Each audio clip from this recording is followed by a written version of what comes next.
Everybody, welcome back to Sunday. My name is Josh, the real Josh T from J&J Tabletop, and I'm here to talk to you all about a wonderful thing that we're doing that we do here every week called Ancient Relics and Hokey Religions, and we hope you're ready for another very exciting episode. Like I said, I'm Josh. You can find me everywhere at the real Josh T. But where can you find this person whose picture is to my right? Where can you find that person? Well, heck, if only there was like a place directly under me that I could. Oh, it's right there. You can find me on Twitter at Expo and pretty much everywhere else also at Expo. Hello, I'm Expo. I play Echo, the halfling monk, who I love more than life itself. But heck, if I was gonna look for, I don't know, some cool guy that was like to my right, where the heck would I even look to find him? Probably to your right. I would think. Okay. Yep. I'm Jake. I am. Well, that's my Twitch there, right? But Jay and Jake. I'm pretty much Jay and Jake everywhere. Sometimes I have an underscore. Sometimes I don't. You can figure that out because that sounds like a fun game to play. Or you could watch the social thing that's doing the rotator. I'm. You know what he definitely is not. What am I not? Obi-Wan Jacoby. Underscore TV. Obi-Wan yeah. Mm-hmm, that's true. So if you're looking at this on YouTube and you see that in the description, make a comment there and let RareDrop know they should update that. But yeah, I play Vale, who is a very curious elven fighter / warlock, and he's like a ranged Gish. That's really, I guess, the best way to describe him. So yeah. And then if I were to try and find the person directly beneath me on the interwebs, how would that happen? Mr. Yoda I am, and there's underscores around the I. Wow. But yes, that's me. I do have a Twitch, Twitter, and Instagram. I don't stream, but I am on Twitch a lot. So, come say hey. And then over to my right, or actually this is left, but it's my right because I'm backwards. Yeah, is that like stage left? We didn't establish this before. We didn't. So confusing. Who are you? Izzee, it's me. Hello. You can find me here and on J&J things. Sometimes. Nice. Okay. All right. Wonderful. There it is. I love this group. Man. I really do. Oh man, I don't know why, but when you said when you bounced it off to Izzee, in my head, I heard Guru TM G you are you, which is from The Love Guru, an objectively terrible movie that for some reason I like. It is Mariska Hargitay. the best, worst movie ever. Did So you just terrible, it's hilarious. Yes. Mariska Hargitay. Mariska Hargitay. Mariska Hargitay. Yep. Oh man, amazing. Anyway, That's a reference. so you might be wondering, like, hey, who are all these people who just introduced themselves to me, and what are they doing here in front of my TV screen on the interwebs live? And well, two quick things. One, we're not actually live. This is really Wednesday. I lied to you when I said welcome to Sunday, so sorry.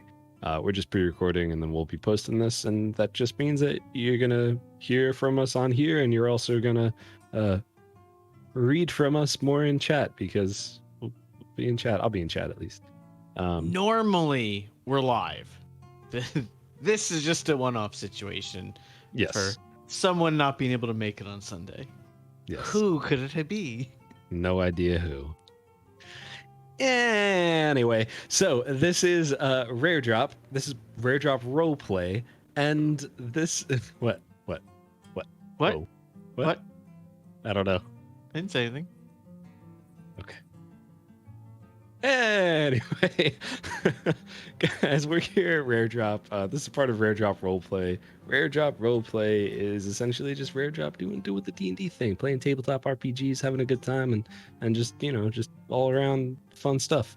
So we are Ancient Relics and Hokey Religions. We're the Sunday game. Tuesdays is usually Reckoning Hour. They actually just had their finale, but I wouldn't worry. I'm sure that there's going to be something else coming sometime soon. I don't really know the details on that, but I'd be shocked if they left that slot blank. So, for now, you can catch up with us here. You could find us on YouTube and on Spotify and on everywhere where you could find podcasts if you want to catch up on past episodes and all those things. And I mean, if you want to check out me and Jake and all the fun things we do, you go to youtube.com/J&J Tabletop or twitch.tv/J&J Tabletop or anywhere else /J&J Tabletop, because that's what we go by, J&J Tabletop. We talk about D&D, tabletop RPGs, and all sorts of fun concepts, ideas, how-tos, that kind of crazy stuff. I think this week we're planning on having some fun stuff. We got some fun planned this week, so stay tuned. Absolutely. And what was the video last week, Jake?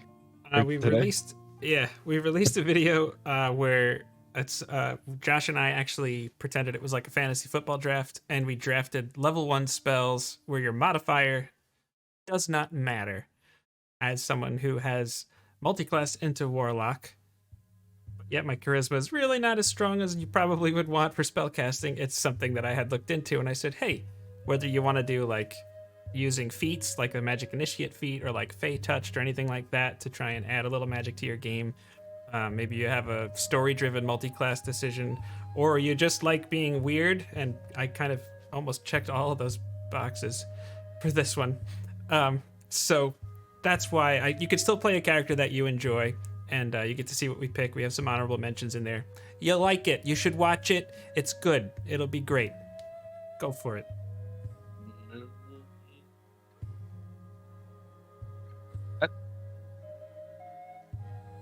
That's it. That's it. All right. Yeah. That was a fun video. Honestly, I liked that one a lot. And if you want to take a dip and just pull a little magic here and there, or if you just maybe your ability score is not that good, it's just super nice. It's vital information for your everyday life. There's a lot better spells in that list than maybe you think. I mean, you're not going to be blowing the doors off the meta, but you're still going to have a fun character to play.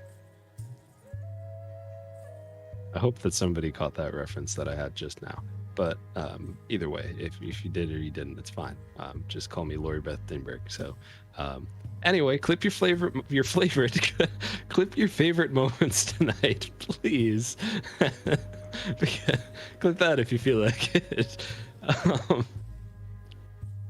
Yeah, if there's anything you think is interesting, fun, funny, or like emotional or whatever, like if Vale says something super sad, it makes you cry, or if Melly says something super funny, it makes you laugh, clip it, because we want to watch those clips. And Rare Drop also uses them. It helps them with their stuff, and it's just fun to see what's exciting for you guys.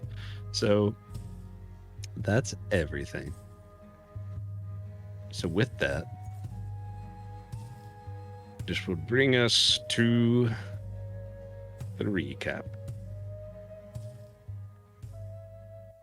So last week on Ancient Relics and Hokey Religions, our players continued their time trapped in the city of Uthadern. After receiving a quest from the Queen to take down a dragon, there's some like argument and whatever about how that conversation was handled, and I'm sure we will or won't see more from that in the coming sessions. But our players, our party of wonderful people, decided to just go around town and prepare themselves. So Melly and Vale spent most of their time in the library. Mac spent his time cleaning weapons and chatting with one of them. And Echo decided that he needed to practice his martial arts a little bit. So he went out back and began to train with the monks from Uthadum in this temple. And as he trained from them, he learned that their style was very similar, but there was a little bit of a difference there. And when it came down to sparring and finding a partner, he ended up fighting the Master Aishu. And during this battle, he realized that him and Master Aishu's styles were not so different after all. And after yielding gracefully, Echo found out that Master Aishu is the brother of his master, Master Dinoa. So they had some conversation, they had some fun, they had some fights, and went back to the storage room where they rest.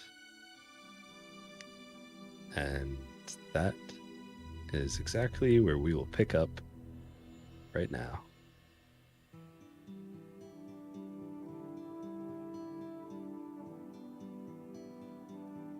So it's morning? Or like have we finished the rest or I don't remember if you guys decided you were going to sleep.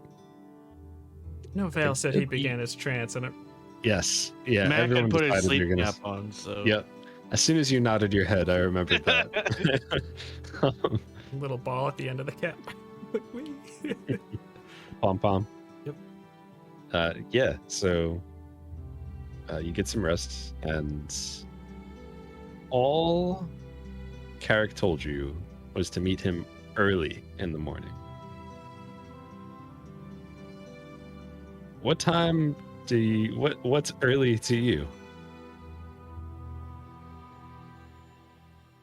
I would guess it's pretty difficult to tell time. Vale's probably used to it. Mm-hmm. There's no light anywhere. I think he mentioned daybreak, so All right. So meet him at daybreak. I think about an hour before daybreak, if people weren't up, Vale would, wake everybody up to get All right. ready. So Vale wakes everybody up. I know it's I don't know why my brother likes daybreak. Not sure really how you can tell, but you get used to it. All right, then. Let's go fight us a dragon, eh? That's the plan. Dragon But you only time do this if indeed. you're gonna win.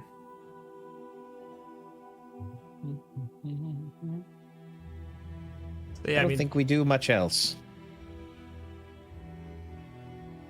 that's a pretty fair point.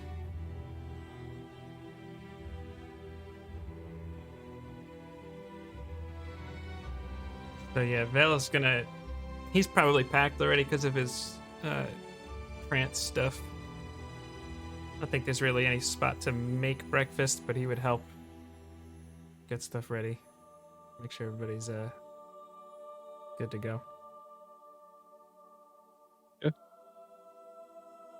right. So everybody's ready, prepared to go. He said it was cold. He said it was going to be very cold. Make sure you dress warm.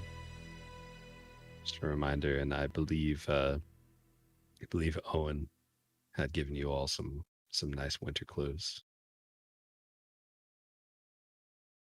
Put on my lovely cloak. Okay. So is there anything that you would like to do before just meeting Carrick? Anything like obviously you do your morning routine stuff, whatever, but like I don't know.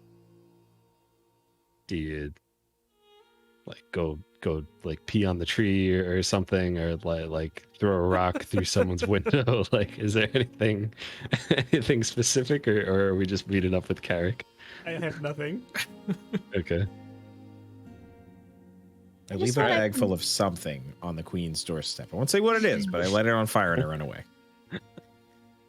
I don't do that. I'm sorry, Izzee. No, it's okay. I just want to confirm that we've got like appropriate rations for while we're traveling. Like, I don't know if they have like food that's like particularly like spicy, so that way, like, you know, you eat hot things that makes you feel warm, and then like things that are spiced as in flavorful as well, like fall flavors, just like things that'll be like make you feel cozy on the inside because it's gonna be cold on the outside. Very hygge. I don't know what that means. Like a Scandinavian thing where, because it's like cold and dark a lot during the wintertime, it's so far north. It's like a practice. You know, Then yes, fires, that. sweaters, all the things. Very nice. I mean, you probably have like a week's rations left from just the stuff that Owen gave you. Like for per person, a week per person, we'll say.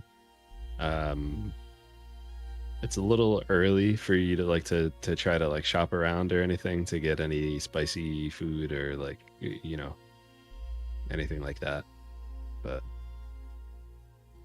Yeah, if Vale saw you kind of like really double checking those things, he would say, I know we can't really buy anything right now, but we can just check with my brother and see if he thinks our supplies will last and hold up. I would suspect we could lean into some other supplies if need be that he has access to. I think that would be a good idea. I was hoping to maybe find some things that were a little spicy and flavorful, so that way we might be able to feel a little bit warmer on the inside while we travel, even though it's cold on the outside. Vale actually just pours some water into a cup, moves his hand over it and mutters something, and just says, "This'll help." And he hands it to you.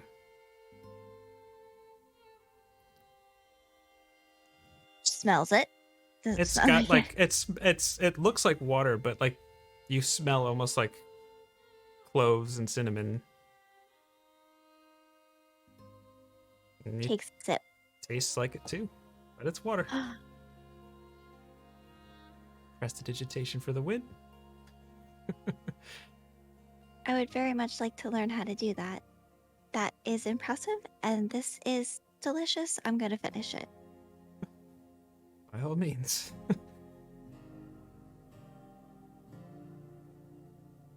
all right. So you meet up with Carrick? Yeah, I think so. Yeah, so as you start walking up to the staircase, which he asked you to meet up with him at, he's kind of like pacing back and forth, and he's got very warm clothes on and a good-sized pack on his back, and you hear him kind of just like humming to himself, and you just hear now you can't hear it. No, we can. Oh, you can. Okay. Mm-hmm. Just shaking my head because I know what you're doing. Yep. And he's just kind of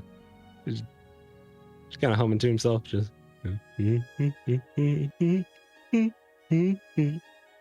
Val goes up to him and he goes like this. He does the little quick try and Abed. Hello, brother. very nice. And he'll say to you, he'll be like, "Oh, excuse me, you know how I love daybreak. Mm-hmm. Always daybreak. Listen, do you know how far away this is, and if our supplies will suffice for this trip? Well, I don't know. I don't know exactly where the dragon makes its sleep and where it stays, but if I had to guess, it'd be a few days north. Maybe a little longer than that, but All right. Think I think our supplies should work, unless you think we need warmer clothing. you're already dressed very warm. All right. I don't know that they make them warmer. All right. And did you happen to requisition any supplies or anything like that? I think Vale had asked him about potentially potions or anything Mm-hmm. beforehand. Yeah, you asked him, just trying to find something that he would anything that he could get to help. Real quick, what potions do you guys have? I know you kind of used most of them. I don't think Vale has any. in the in your Underdark. I don't have any noted in my inventory. I think you might be empty. I don't have any either.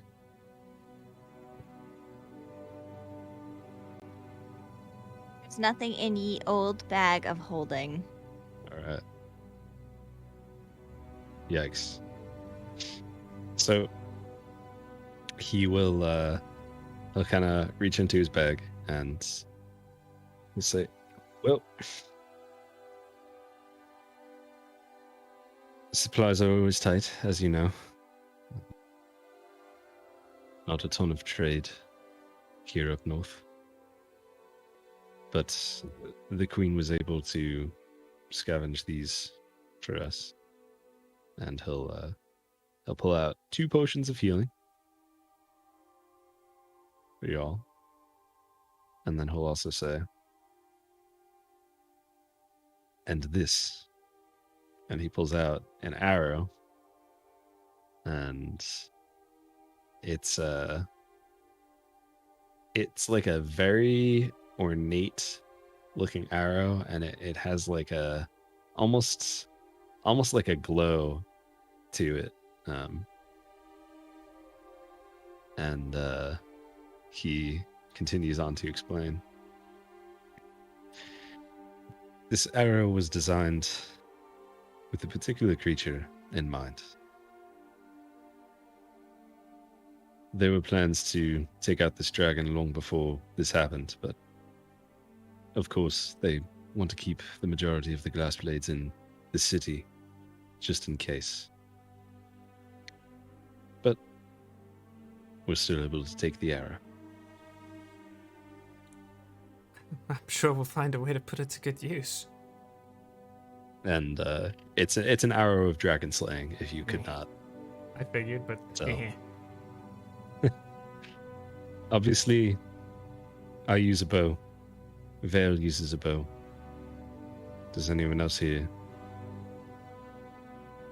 who would like to be the bearer of this? Vale side smiles. Brother, I think we know the answer to that question. I think either you or I should use that one. Let me take a good look at your bow there. And he starts just looking at it, turning him around by the shoulders. He's evaluating his bow. He's like, I do have a better bow. I think perhaps maybe I should have it. All right. Here, don't drop it. And don't use it except for on the dragon. Why would I use it on anything else?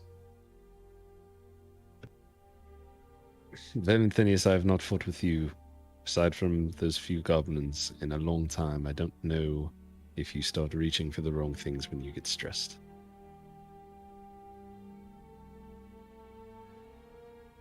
It just says, I guess only time will tell now, won't it?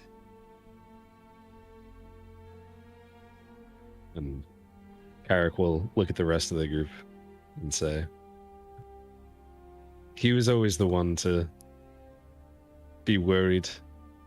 Wet the bed till he was 12, this one. And he winks at you. He just nods like, yep, that was me. Mm-hmm. I'm trying to find it here. It's just going to be an hour of slang. Of slang. Okay. There it is. Slay girl slay.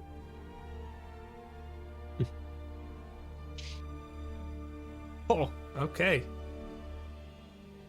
I have not looked at that in a long time. That is amazing. Okay. Are we ready to go? I'll just shrugs and nods.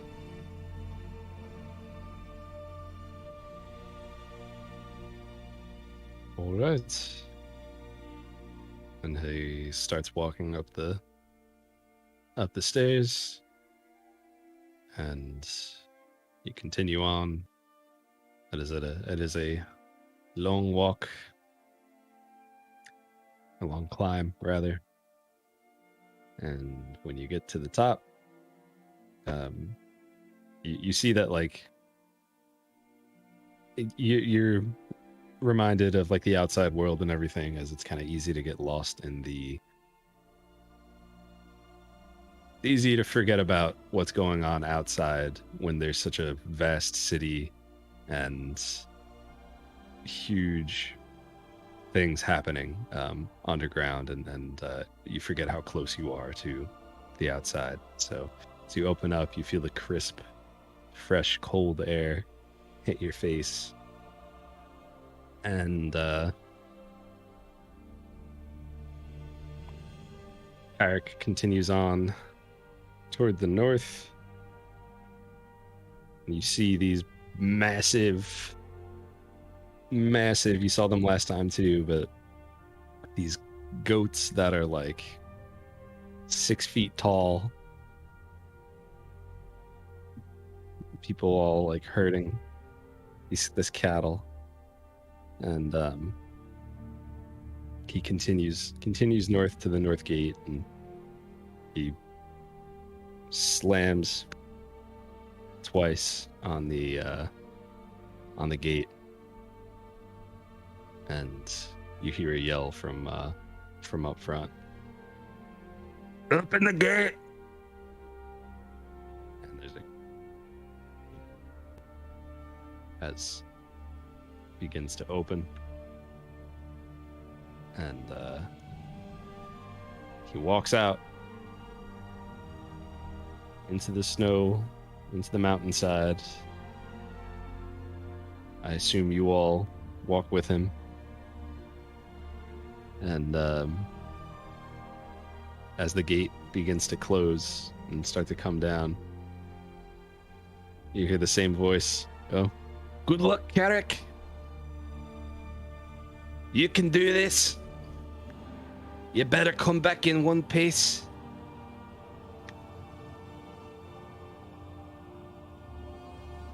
And before we continue into this adventure, 3 of you, don't care who, roll a d20. Yikes.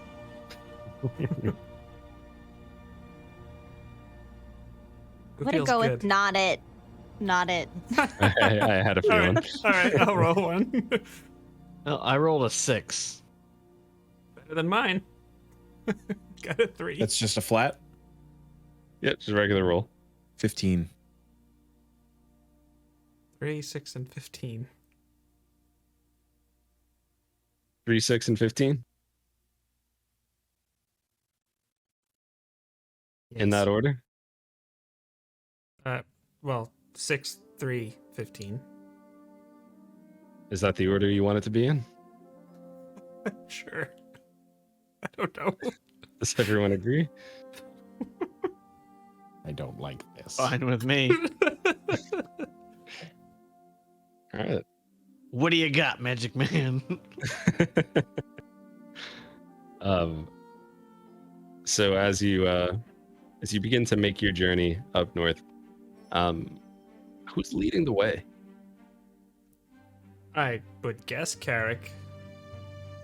I Melly feel like will- it would. I was gonna say Melly will assist him if it looks like he needs assisting.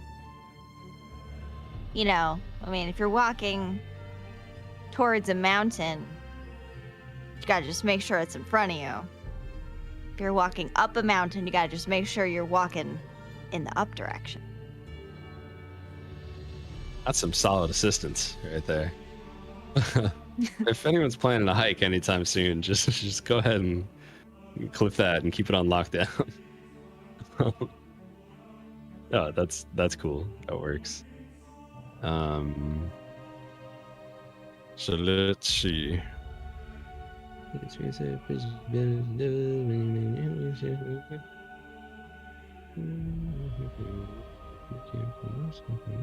Okay. Through.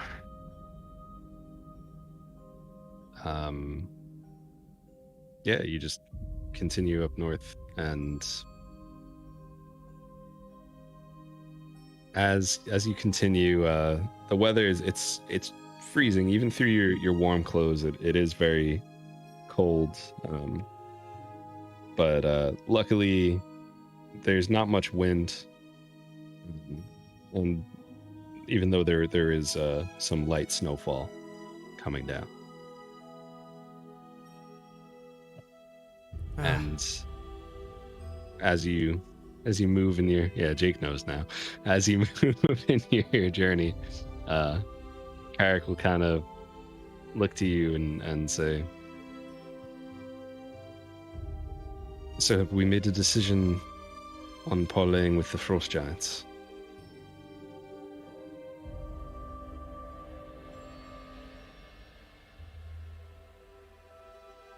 Dale just looks at the three of you.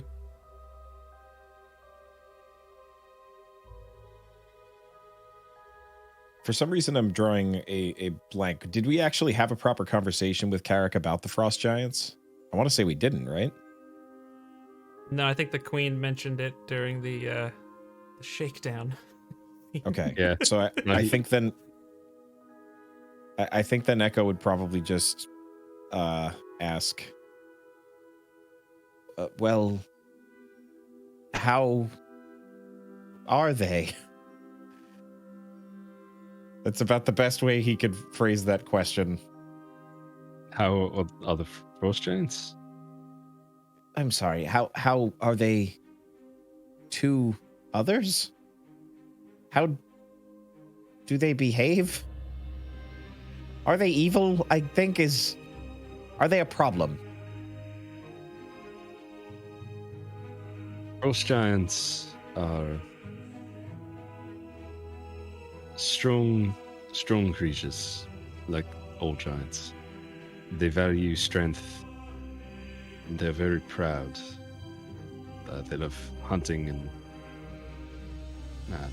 they do a bit of raiding as well, but most of the raiding they do is just with warring orcs and Goliaths in the region.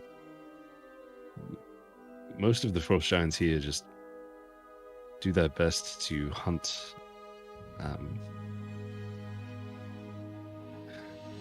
what the devil are those creatures called? And let's see if Carrick can remember his Frost Giant lore. And that is a 13 plus 13. Yeah, that's fine.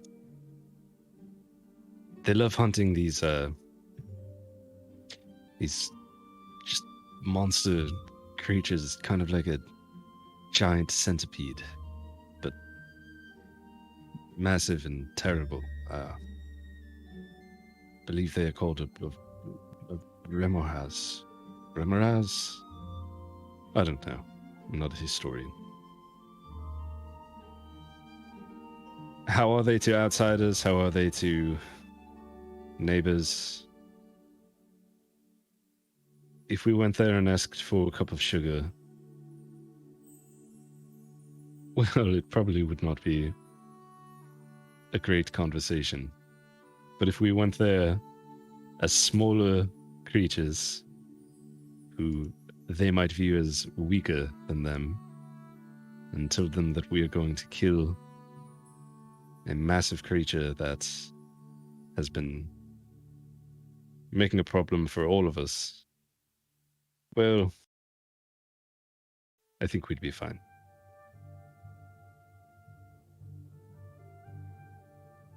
So we're hoping for their pity?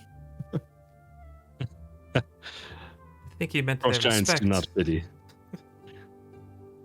But they value strength and they value power. And I think they would very much like to see us prove our power to them by killing this dragon. So we would be gaining an audience? What? Would it just be for them to come witness us take down the dragon, or would there be some sort of assistance, or are we just telling them so we could safely pass through their lands? I'm not quite sure what the purpose might be, unless we're concerned that they're going to be hostile towards. Well, this one over here had a problem with 200 gold being offered to us. So the queen responded by telling us to ask the frost giants for more.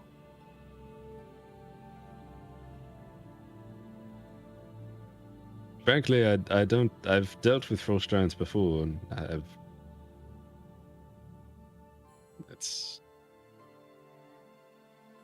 they're all different, but it really depends on the context of the situation. If we're going there, and I don't know if we go there and tell it's completely up to you what we would be asking for. Or are we expecting to ask them for help, or are we offering our services to them?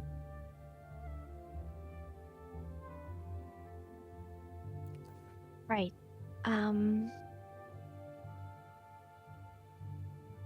If there's the chance that they might be hostile, we might find ourselves in another fight.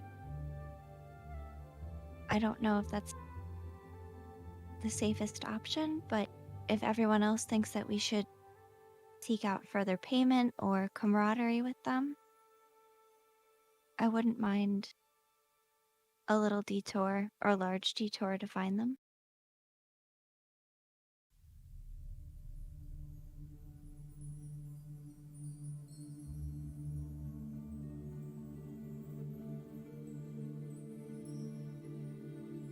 Mac looks over at Melly. I think it could be useful to try to talk to them. From the sound of it, it doesn't sound like they're going to attack us just because we go there. Okay, let's go then.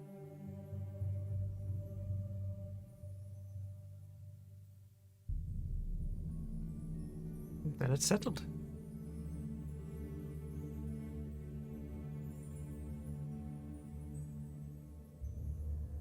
everything all don't know. right? Whatever do you mean, brother? Don't know.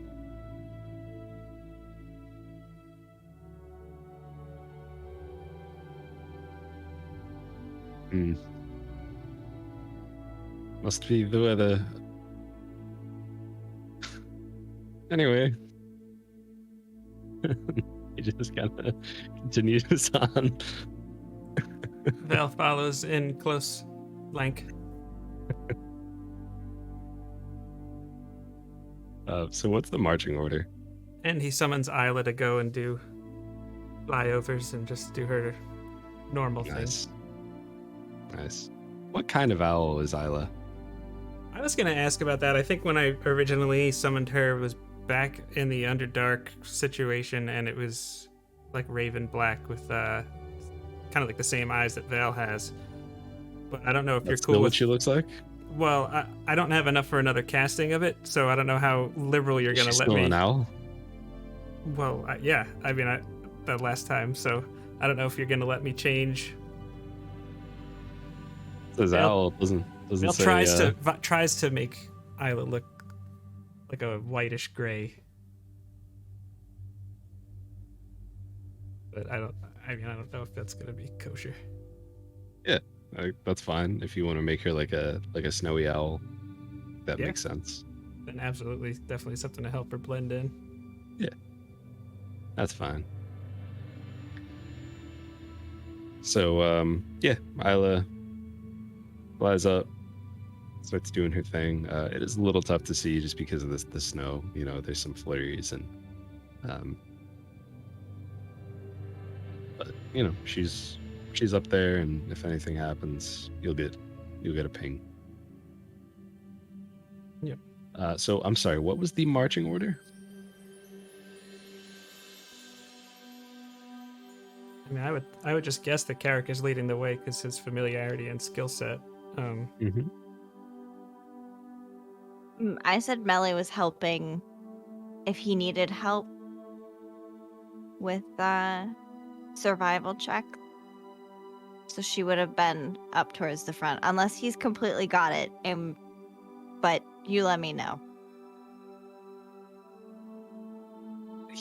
Carrick would never say no to help. So Okay. like he knows what he's doing. He's been around these parts for a really long time, but he's also like he wouldn't say no to help. All right. Then yeah, Melly's up front being like, oh yeah, that mountain's right in that direction. That'll Excellent. probably be about 10 feet to his left and 5 feet behind in that vicinity. And Mac is about 3 feet away from wherever Echo is. He's just kind of near Echo. Yeah, I was gonna say Echo would be. It's not like Probably. crowding him, but like it's clearer that he's closer to Echo than anyone else. Yeah, I think Echo's just walking a good, let's say, 10 feet behind, between 10 and 20 feet behind Melly and Carrick. Yeah. He's using his staff for walking at this point. I give you a staff of walking. You gave me, you gave Echo a staff of walking. Every time you use just wow. Oh my god. This is Max damage again. It's very cold. Wow, big surprise! Another 5. Oh, I get to re-roll those. Wow. Okay. Somebody clip that, please. It was terrible enough. All right. So this is the marching order. Can I get a D6 from Melly and a D6 from Echo? That's a 4. 3. Did we do good or did we do bad? Is Did it we good pass? or bad? Did we You pass, Dad? Did we do it? You did exactly average. Ah. Feels nice to be up on that hill. Nice bell curve. Yep. So as you continue on your trip, let's get some more 20s in here too. See if the weather stays the same. By the way, do you want some nice weather tables? This one. This book right here.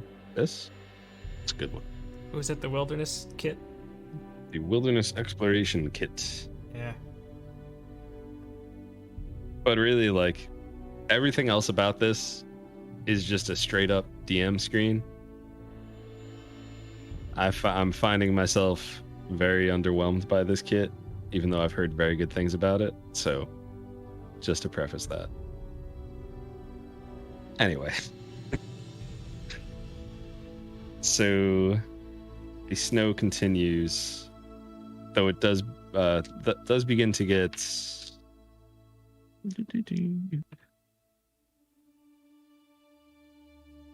The temperature is beginning to drop, though. It's like getting even colder as the day goes on. And you're probably like, you're probably like, say, late afternoon at this point. You've been traveling like a lot, and just making really good progress. It's kind of like if you've ever seen Fellowship of the Ring, and they do the zoom out, and they're just kind of walking across, on the mountains. That's what it's like. That's what you guys look like. Put it out, you fools. Sorry, had to.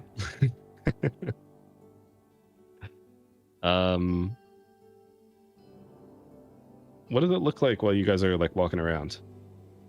Like, what are you focusing on? What is it? What is this? What is this journey like? What's going through your Echo's head? Is he upset about the cold? Is it just let's get this over with? Is it explain this to me? Once upon a time, I asked you guys to explain what the forest felt like and that kind of thing, and I would like you to explain to me what it feels like as you're traveling on this snowy mountainside through the light flurries. Well, since you mentioned Echo, I'll start. But normally, I think the cold and everything would be bothering Echo, but since the spar, he's pretty hyper laser focused right now, and there's two things that he's focusing on. There is that, and weirdly, the fact that there's moving air outside right now. Like, he's weirdly just enjoying that. Even though it's like biting, there's just like, okay, this is the thing that I'm going to focus on, like almost as a moving meditation. Is just like, all right, the air is moving. I can feel these little kisses of snow as, things are getting blown across through the wind. Okay. Like, sure, his feet are starting to hurt a little bit, and his knuckles are still a little sore from sparring, but he's using that as things to like keep him grounded. So he's weirdly content. Very nice. Anyone else?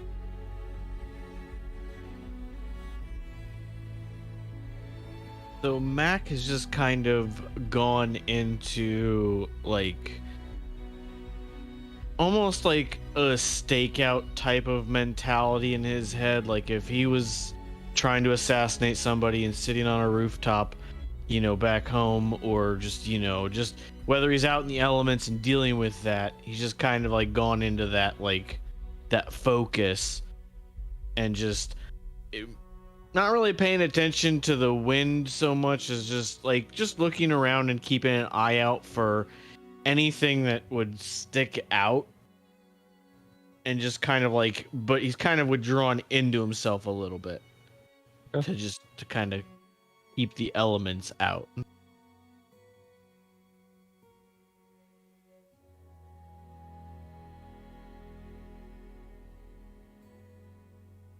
think Vale is pretty much just all business too right now. He's not initiating conversation with anybody. He's just keeping his eye out. Wherever Carrick is, he's just trying to fan out a little bit to flank, and if ever there's collapses into a single file, he insists on being last. He's in that kind of a place. And he's just focusing on the task at hand. Goodness. Melinda. It's Melly right now. She's not pretending to be somebody else.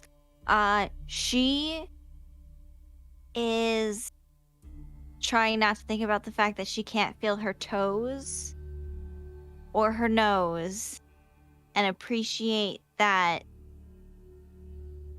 the snow around her was made by nature, and it's really pretty, and she can make ice with her magic.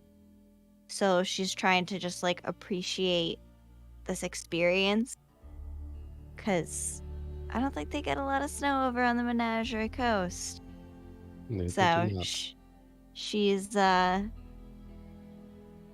just trying to really embrace this new experience, but also not focus on the fact that she's slowly but surely losing feeling in her extremities. Okay. Do you think that would be noticeable that you're that Melly's really cold? Well, she's definitely her nose and her cheeks are definitely very red. She's not shivering. When you go snowboarding and your feet start to sweat because you're using them, but then they're really cold when you're going back up the mountain. That's what she's experiencing. Her feet are hot, but also cold and sweaty all at the same time. And I don't know if it would be... Yeah, it's nasty. It's nasty in her boots. I don't know if it would be abundantly obvious, because she's not holding herself shivering. She's just mentally acknowledging everything. Yeah. Everybody's very stoic in this moment of just kind of internally processing everything. And all right. Yeah, Carrick is kind of whatever frustration and anger he showed yesterday, he is either over it or he's hiding it, and he's he's also focused on the mission at hand. But can Vale tell the difference of what, of Carrick? Yeah, if he's over it or he's just professional right now. Vale can roll an insight check. Okay. 23. 23? Mm-hmm.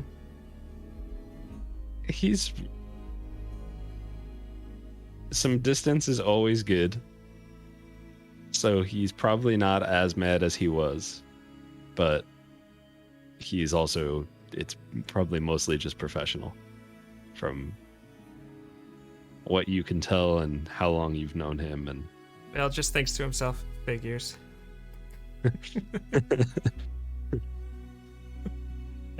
He is a doozy. But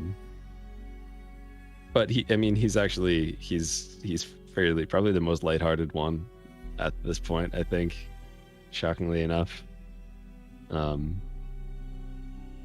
But he'll turn, since Melly's walking right next to him, he will turn to her.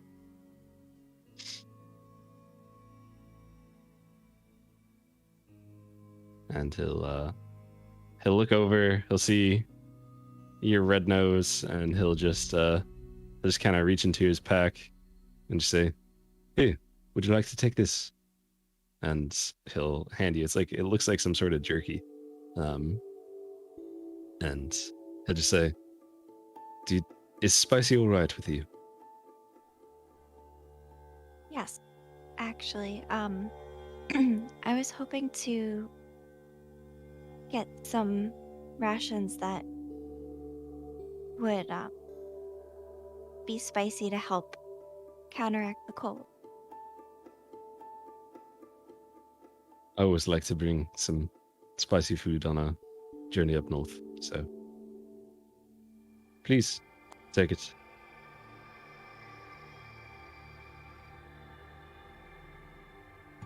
She takes a bite. It's spicy. Well, How how spicy? about this? How about this? Roll Constitution, I think. Oh my gosh. But Melly's good with spicy, right? Yeah, Okay. I'm trying to remember. Yeah, because she wanted the spicy pickles. I think so, yeah. Oh my goodness. Oh no. Melly never does good on the spicy rolls. Melly's gonna choke on something spicy, and that's gonna be how she goes. All right, Constitution. Gotta go to my things. Is it a save or just a check? It's a save.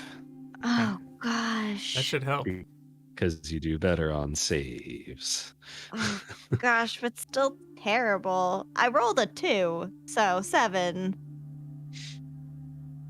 Yeah, it's pretty spicy. It's like, so I'll tell you all this. You weren't rolling to see if you're like, you know, I figured if you rolled really high, you would be like, this isn't really that spicy at all, and kind of like spicy shame him. You know how some people do, where you're like, try this, it's so spicy, and someone's like, they're like, this isn't even spicy at all. Like, Ghost what do you- pepper? this is Okay. like, idiot. Yeah. Everyone has a friend like that. I don't care what you say. If you don't think you have a friend like that, you're probably that friend. But so yeah, it's pretty spicy, but it's not uncomfortably spicy. It's just like, you know, you're also sweating on your face too, and it's like, whether that's nice or not nice, that I don't know. I'll leave that up to you to decide.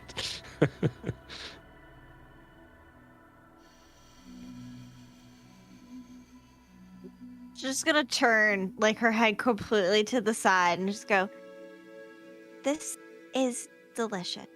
Thank you." And slowly chew on the rest of it, like taking little tiny nibbles as they go. You're quite welcome. So, as you continue on, let's have Mac roll perception. And let's have Isla roll perception. That is a 10. She gets advantage as an owl, but I don't know if the weather is interfering with that. You just do your thing, and we'll. Okay. 16. Okay.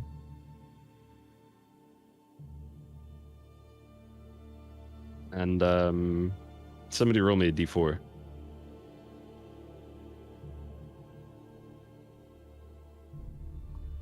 Okay. Oh, Michael got it. That's a 1. That's a 1. Yep. Okay. Man, what are the odds? Let's just 1 and 4 in case. Okay. yeah. In case anyone's wondering. 25%. I thought it was 25%, not 1 and 4. Idiot. Oh, my bad. You must be the new guy. So at that point, Everyone roll perception. Okay. 30-20. Ooh. Beats my 12.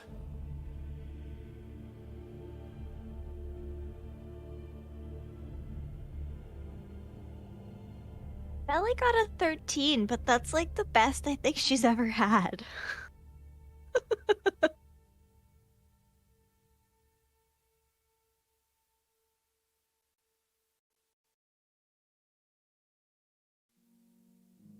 Mac. Oh, you already rolled. You already I rolled. mean, you want me to roll again? No, you're good. I'm Oh, sorry. okay. Okay. No, you're fine. All right.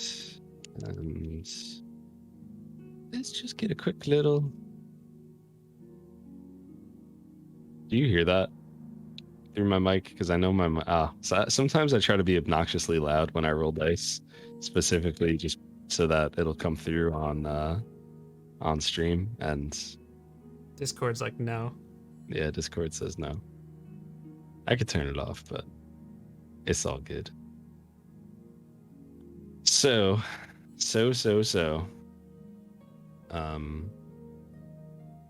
It's probably like late afternoon at this point. It's still snowing, starting to get a little darker. And what is this? Wind actually begins to pick up a little bit more as well. And you kind of hear just like the howling of the wind, just kind of like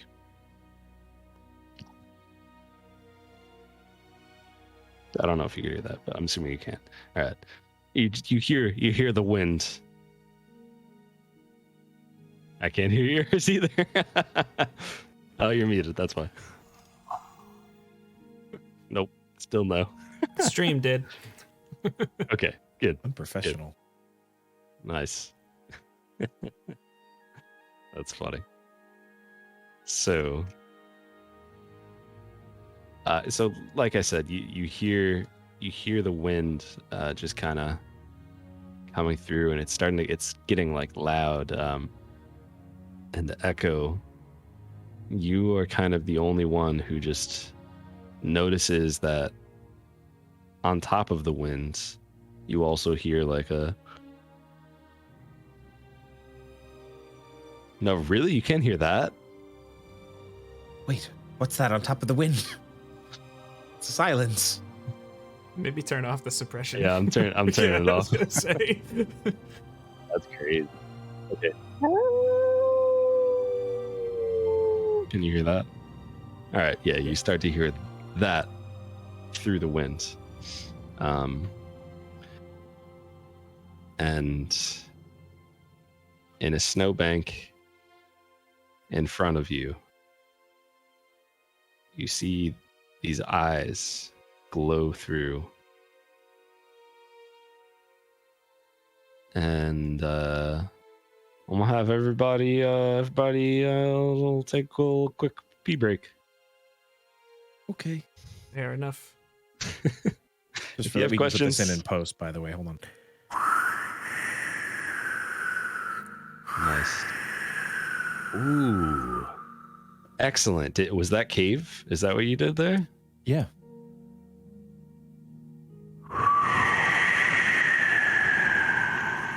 How was that? That was great. Nice. That's a very nice trick there. Everybody check out voice mod, and if you use voice mod, use Evan's code. I'm pretty sure he has one. Sure. But anyway, we're gonna take a quick break.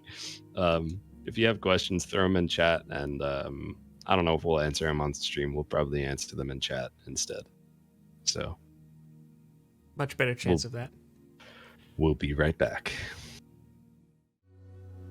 Initiative roll from everyone What?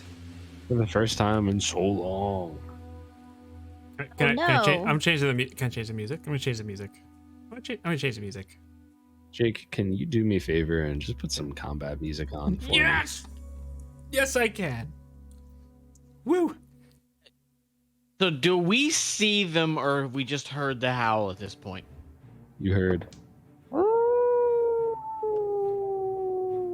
And then Echo specifically saw the eyes.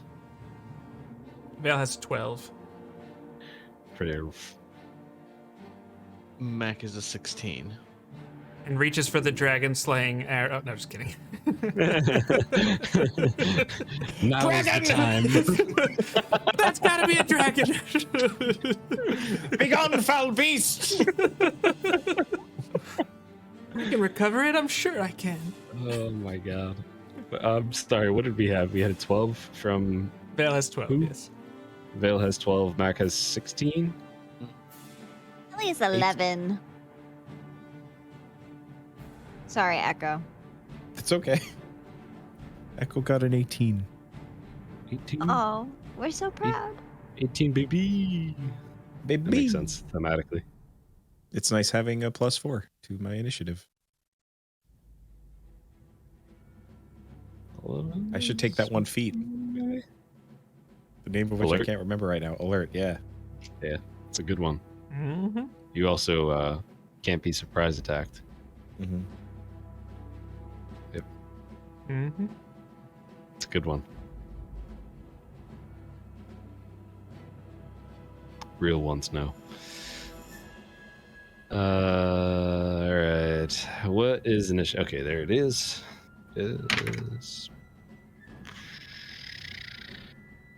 That was kind of cocked. So let's try this again because it was looked like a 17, but 15. Carrick's got a 20. And oh boy, I wonder what the other guys have. That's a natural 20. Okay. So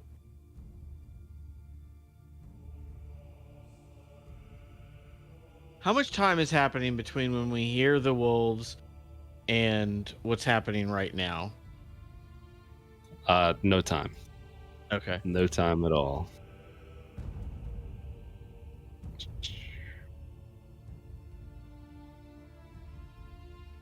What is this?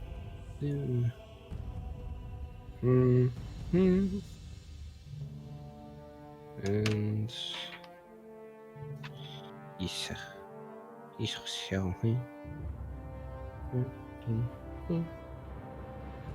all right, my friends. Here's what we're gonna do. We're gonna do a little combat for the first time in a long time. It's gonna be fun. Everybody put your combat hats on. And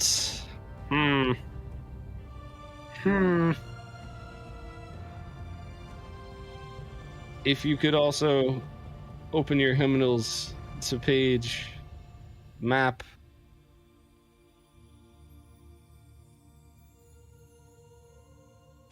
That got me really good. Thank you for that. Yeah, no problem. I'm glad you thought that was funny because that was it's kind of nothing. So. That's why I liked it. Yeah. I was gonna say that's on brand. Exactly. Man. I don't have it yet. Oh, you know, we haven't done this in a long time. You know what I need to do? I need to click share record, and then Snowflake. big ol' map should just popped up on your page. Big ol' map. And Jake, Okay. when you put that map on the screen, like, it'd be good if you could like zoom into the players, but before you do that, just zoom into that bottom right corner for me right quick. Please hold. Whenever you have it. I don't know why that's gone. Awkward. Yep.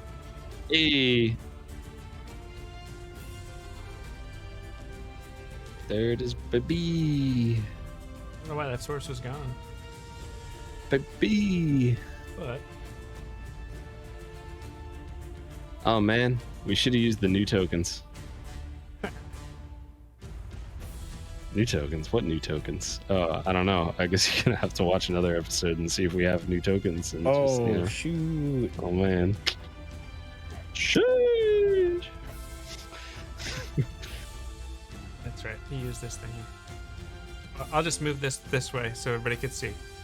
Math Productions. Look at that. Math Productions. If you don't know, well, now you know.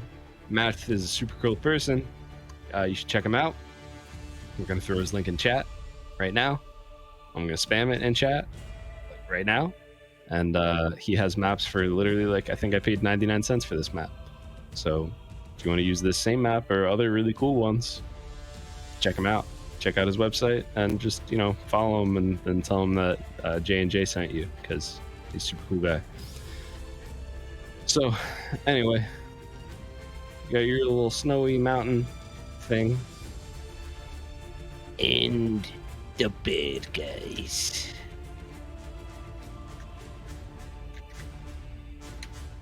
So, right up in front.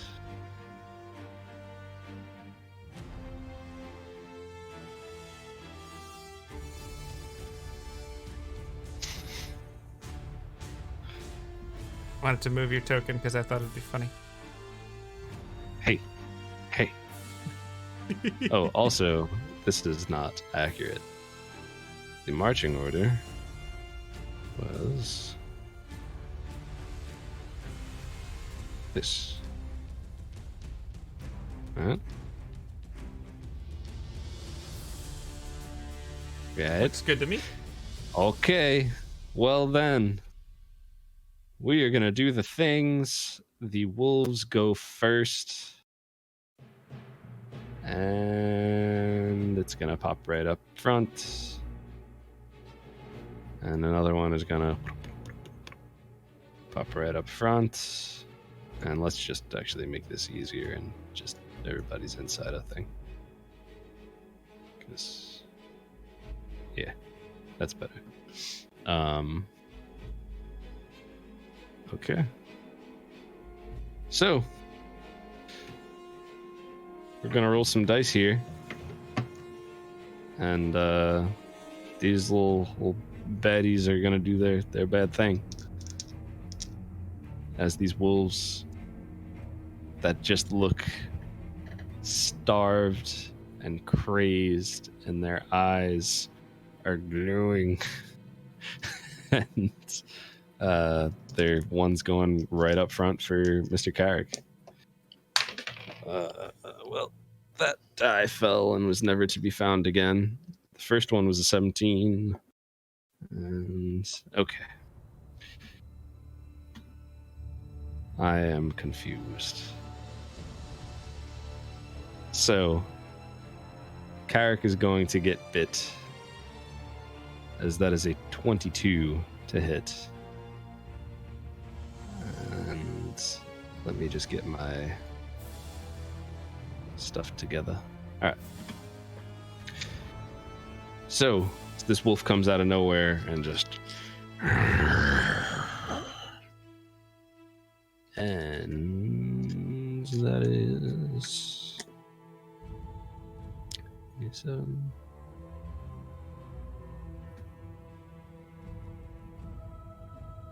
That is going to be 10 points of damage. He will also need to make a strength save.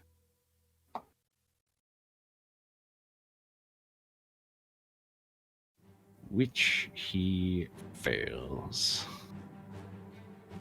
This Carrick is knocked to the ground.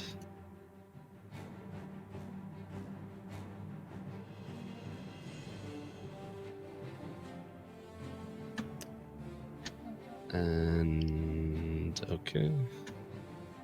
So Carrick is now prone and has lost 10 HP, and I'm using the wonderful D&D Beyond for his character sheet, and it's just so nice to just write 10 and damage, and boom, it's gone.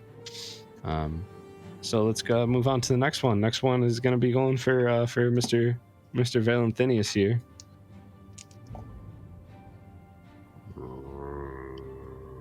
this low growl as it rolls a 24 to hit. Okay, I don't think it would matter. So yeah, that hits. All right. That is also 10 damage, and make a strength saving throw. Good sir.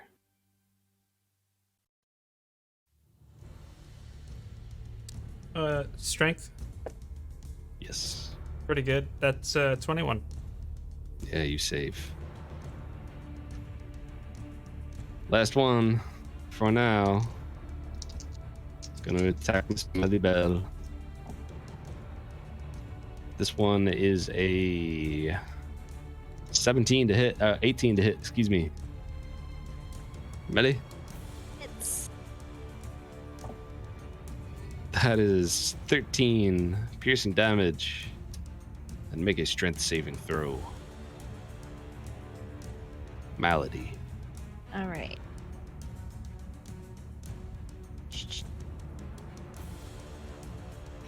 Gotta use this die. Okay. All right. That's not bad. Not bad. Not bad. Not bad. Strength. 19. 19? That is a save. Oh, Very good. Very good. Good job.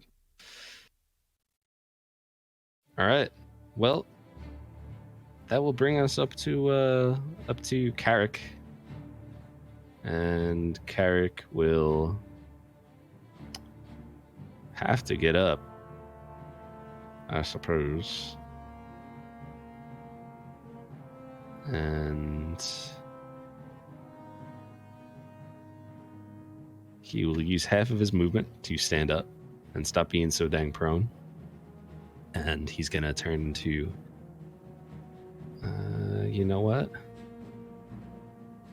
He's actually gonna move right here and take that opportunity attack. Which of course hits. And let's take another 9 piercing damage.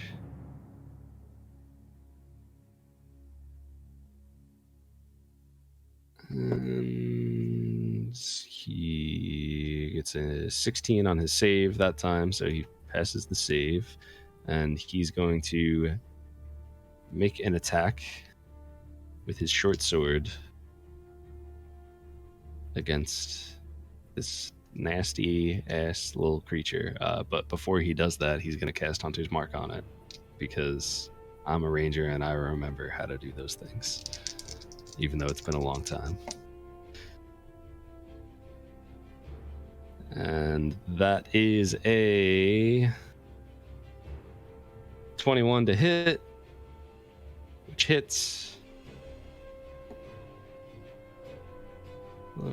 He will do 9 plus 3. He will do 12 damage to this nasty wolf thing.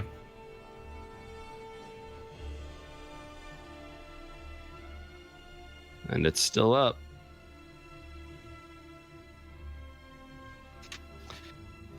But that's the end of Carrick's turn. So that'll bring us to Echo. Echo will run into battle. What? And start attacking things. Yeah, no, he's gonna run in, and I think he will attack the one that was attacking Carrick, which I think is the one straight north of me, right? The one to his left, or is it the one beneath him? The one that Carrick was attacking is the one that's to your right. The one that took an opportunity attack on him is the one to your left. The one that originally attacked him the first time is the one right above you. Okay. Okay, then he'll go in order. He will attack the one to his right, then the one that's below Carrick, first. So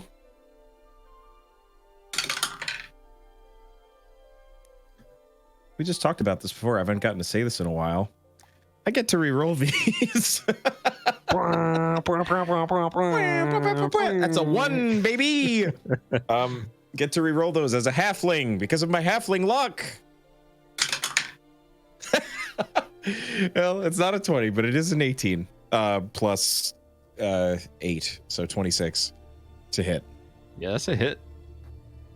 That's a hit, and I'm using my staff, which I mentioned earlier. I have out. Nice. So it's not great. It's pretty low, actually. My D8 has rolled consistently low. That's okay. So that's 2 plus 5. Yes. So 7 magical bludgeoning damage on this first wolf. Yeah. Okay. He's still up. I'll make a second attack. And let me just say something about these wolves. They look like nasty. They look meaner. They look tougher. And they look hungry. Okay. They've had a hard life. Yes. All right. I'll do my second attack. Does a 17 hit? A 17 hits. Yes, it does. Epic. Epic. That is an epic strike. Okay, also not great. It's 8 magical bludgeoning damage. Okay. It's still up, but it's hurting for certain. Okay. I have a question. What is Sure. directly behind the guy to the north of us? Is that water? Is that like a It's like a big snowy rock mountain icy thing. Okay. I see. Yeah. It's I funny. see that thing. Okay. I'm going to use a key point to do a flurry of blows. I will use my Nice. Owen Staff of the Wilds key point. Yes. So a flurry of blows, 23 to hit. That's a hit. And as you do that, and as you use that key point, you feel like almost like energy is being pulled from the staff itself, and like into you. It feels good. It does feel good. I feel a little more creative. That is a 5 plus 5, which is 10 magical bludgeoning damage. Here's my D6. Which one were you hitting? The same one. Yeah, that one's dead. Yeah, Goodbye. yeah, you killed it. How would you like to do that? I think he will do his 2 staff attacks. The first was kind of sweeping upwards. The second one he would kind of come down on it, and then he would just kind of move forward and knee it in the side. Very nice. Yeah, just kind of like, and then it's dead. Goodbye. Okay, and then I will turn to the one just above Echo and strike it. Actually, is that the one he will strike? No, I think he'll turn straight around and attack the one just above Vale. That's a 19 plus 8 is 27 to hit. Yeah, it's Which I a hit. assume hits. Mhm. Okay, I finally rolled something besides 5 and a 6. That's a 3 plus 5 is 8. 8 magical bludgeoning damage, and please have the wolf make a... Oh, gosh, what do I have it make? Make a strength save. Let me tell you something about what this wolf just rolled. It's not a number, it's 2 words. Oh no. Oh no. Yeah. Okay. So it had to try to beat, it was going against a 14, so it Okay. fails. It is blasted back 15 feet. Blasted back 15 feet. Okay. Yes. And that's that Directly was away. this boy, right? Yes. 5, 10, 15. Yeah. Wait. Cool. So Echo does a yeah. big kick on it, and then spins back toward the one directly above him, with his staff at the ready.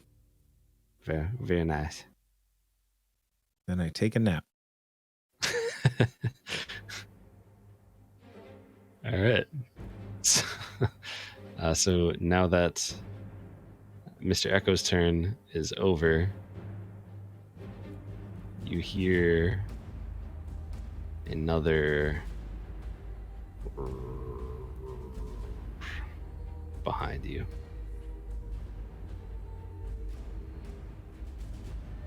As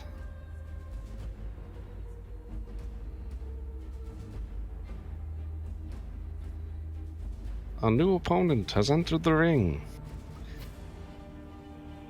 This creature kind of just moves almost like out of the snow. Like it was in, like it was just one with the snow and it just kind of came out of it. It's this massive wolf, bigger than the other three that you're fighting currently, with snow white fur, pale blue eyes, and it just comes out growling, and it's going to move up. What's my speed? Oh, okay. Here. And it will use its cold breath, which is a 15-foot cone. Jake, remind us all how cones work. If it was to use a 15-foot cone attack from where it's standing, who's it gonna hit if it's angling it up like this way? Right there, I would say probably Vale and Echo. And there, I probably could get Melly in there too. Same. I mean, but I'm not the DM. If you're asking me, that's the way I would have ruled it.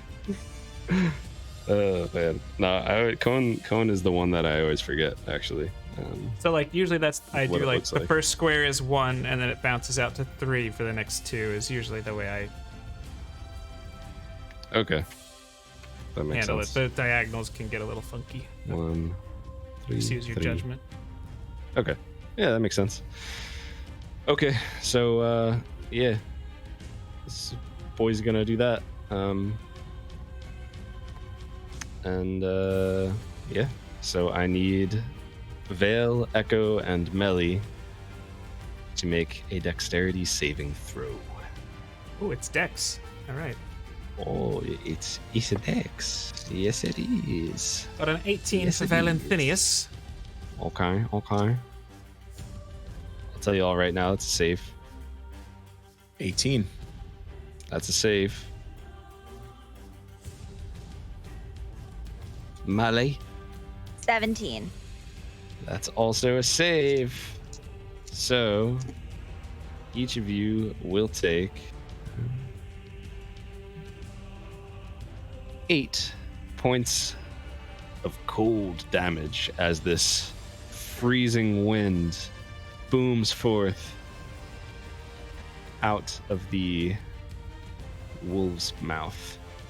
I don't see And, why Vale wouldn't do this, but he's gonna use his reaction to cast Absorb Elements and reduce that a little bit. Okay. So you take 4. Yeah, so he just it's almost like a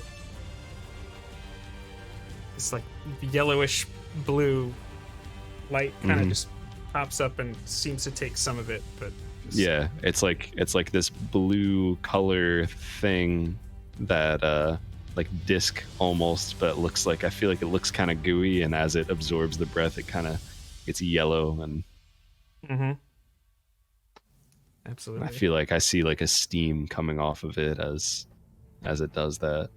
It probably, Almost like it's because it trying. goes past him, it probably also goes around him, but it just seems to have a little safety.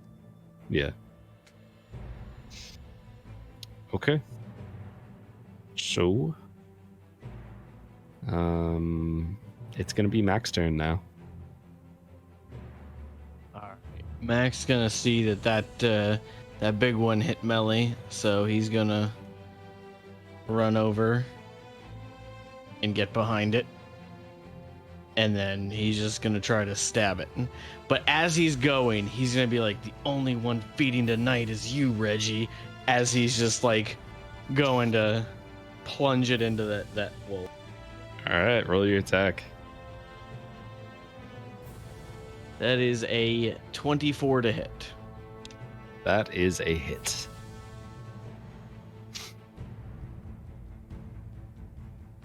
That is 18 damage. Piercing. Okay. Very nice. Very nice.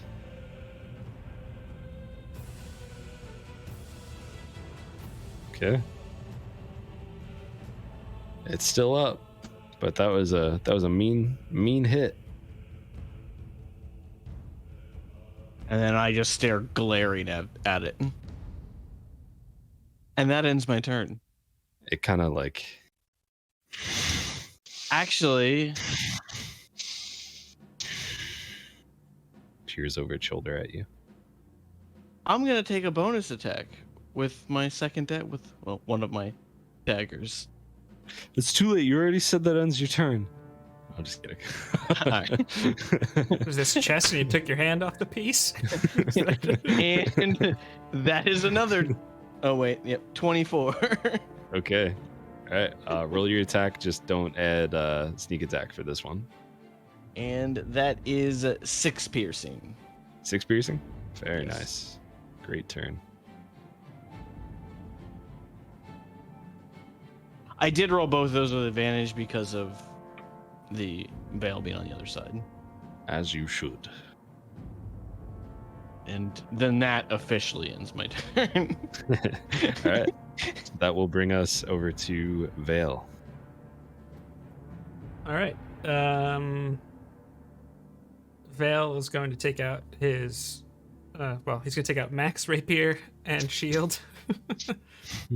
And he just mutters this like. There's almost like this like weird dark echo as it's like quiet, I know. But he's this like weird black shadow kind of comes across his eyes, and I feel like there are some shadows that just coalesce around this wolf and bind to him a little bit. He uses Hexblade Curse on him, and just gonna stab with his first attack, and that's a 19, which is a critical. Okay. Thanks, nice. Hexblade Curse. And thanks advantage for Mick, because the other one was not a 19. Oh, okay. Wow. So, which he's got his Piercer feat, so he gets to roll an additional die. So that's 15 plus 6 is 21 plus 7, so 28 piercing damage. Okay. Jesus. Yeah, he's still up. Okay. And he's gonna take a second attack. Another 19. You guys are ridiculous. The other one was a 5, but it's advantage. Alright, that wasn't quite as good. It's still not bad. 15 plus 7, 22 Okay. on the second attack. All right. Still Mac must up. have got his attention, but he's just like, choom, choom, just stabbing away.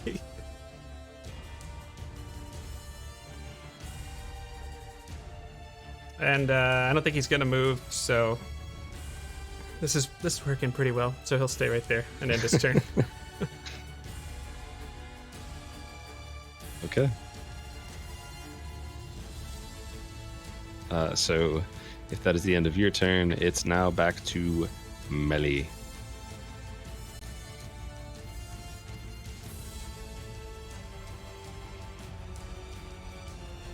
All right. The first thing Melly's gonna do is she's gonna cast Aid at 2nd level, and she's going to use her meta magic to twin it. So everyone is going to get, is it 2nd level? I'm sorry, 3rd level. So everyone's gonna get another 10 hit points. Temporary hit points, right? Well, no. These, like, they're real. So for the next 8 hours, you can heal whatever your max is, and then 10 extra. And that's for everybody, because I'm twinning it. And then, now I don't know what she wants to do. Am I not allowed to twin that? Twin only works on spells that can affect only one. Okay. person. All right, that's fine. Then I'm going to do Aid, and I'm going to hit Vale's brother. I'm going to do Vale. And I'm going to do Mac. Sorry, Echo. He says 10 extra.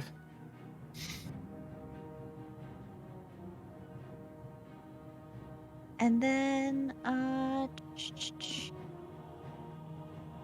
okay. I want to get out of the cone before I make any other decisions. I'm gonna go in this direction. 5, 10, 15. But I don't want to do too far away from everybody. And then, oh, I don't know what I want to do now.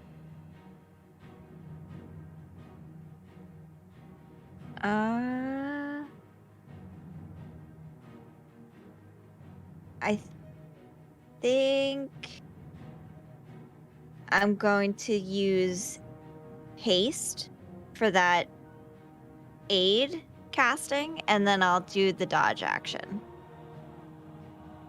for the time being.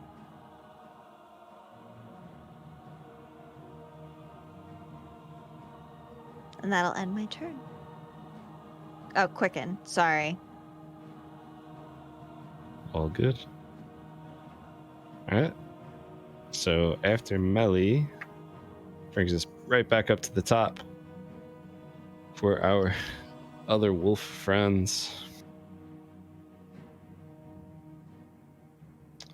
And let's just find something out right quick.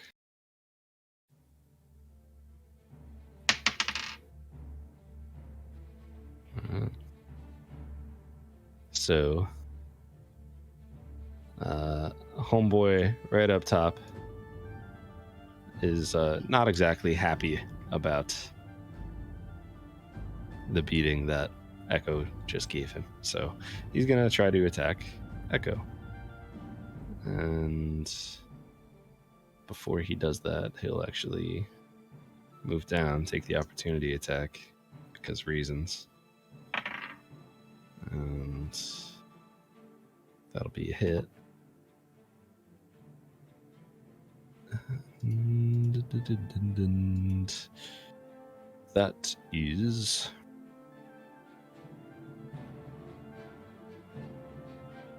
a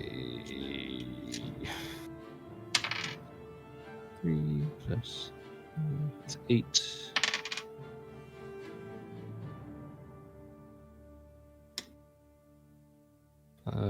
That's another 13 hit points for him. Puts that back at this, and he's going to attack Echo. If I could only find my... There it is.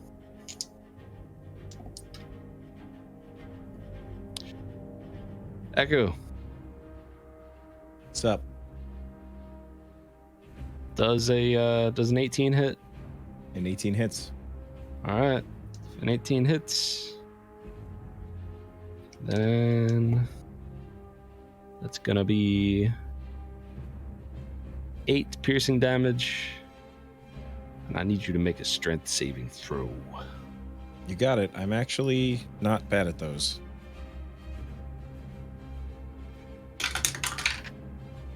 Uh, 16? 16? Yeah, it's a save. Good Okay. job. You're Thank you. saved.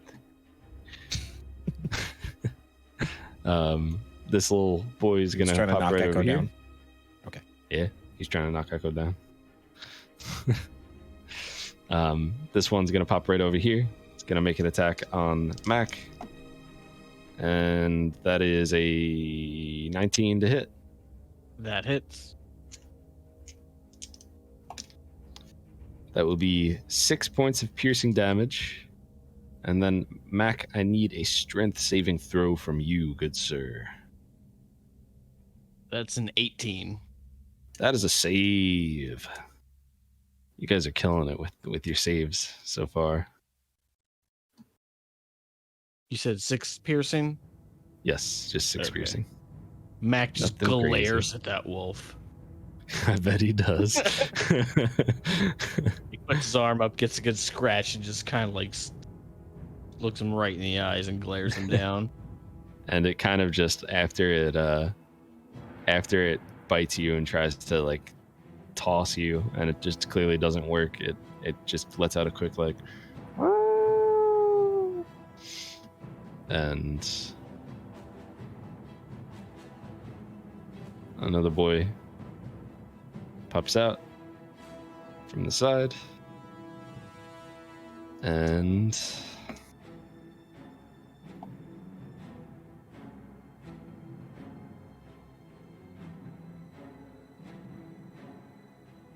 another boy pops out from the bottom. And this one will 10, 15, 20. Move it right behind Mr. Thinius.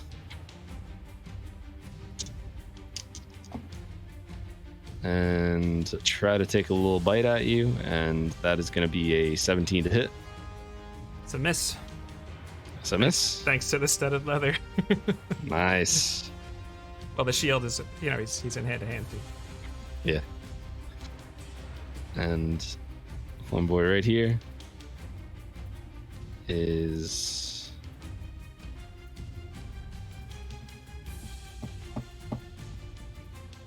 yeah, he's gonna go for Melly. Melly, that is a 13 to hit.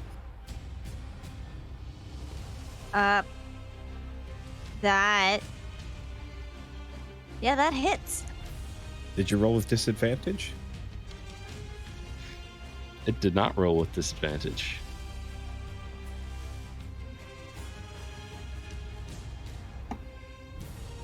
That's still a 13 to hit.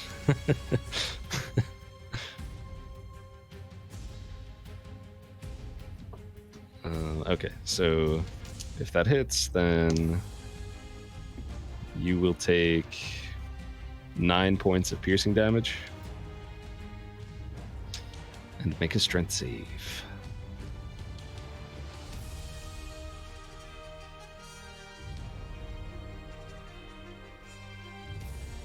Yeah. That is a 20, not natural. 20 not natural? Mhm. Yeah, it's still safe. Well, still pretty good save, Thanks. I would say. Yeah, pretty good.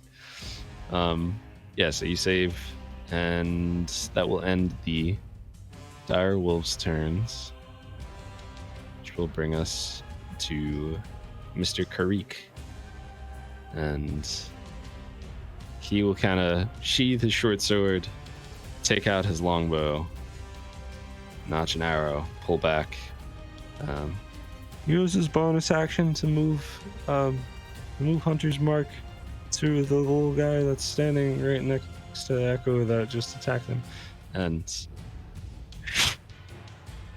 see what we got.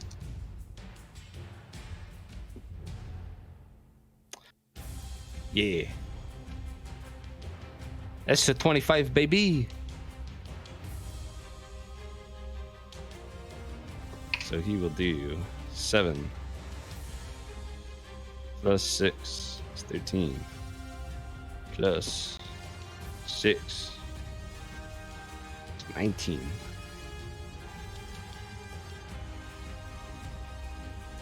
And the wolf that is standing right next to Echo will drop as it just takes an arrow right to the lungs, and it just falls. And Mr. Carrick will notch back yet another arrow.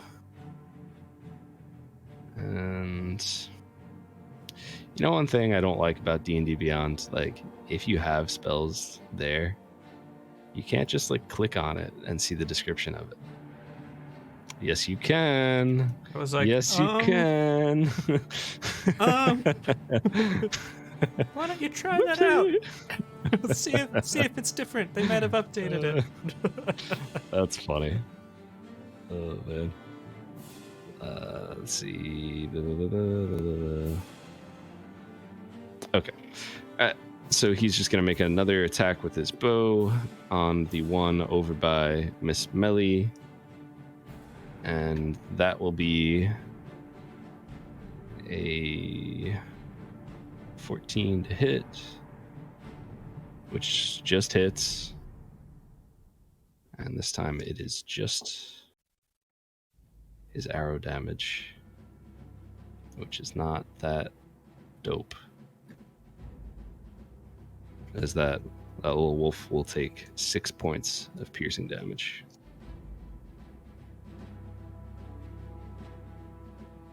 And that will bring us to Echo. Echo will give his staff a little twirl, attack the guy directly underneath him. All right. 22. It's a hit. 22 to hit. Okay.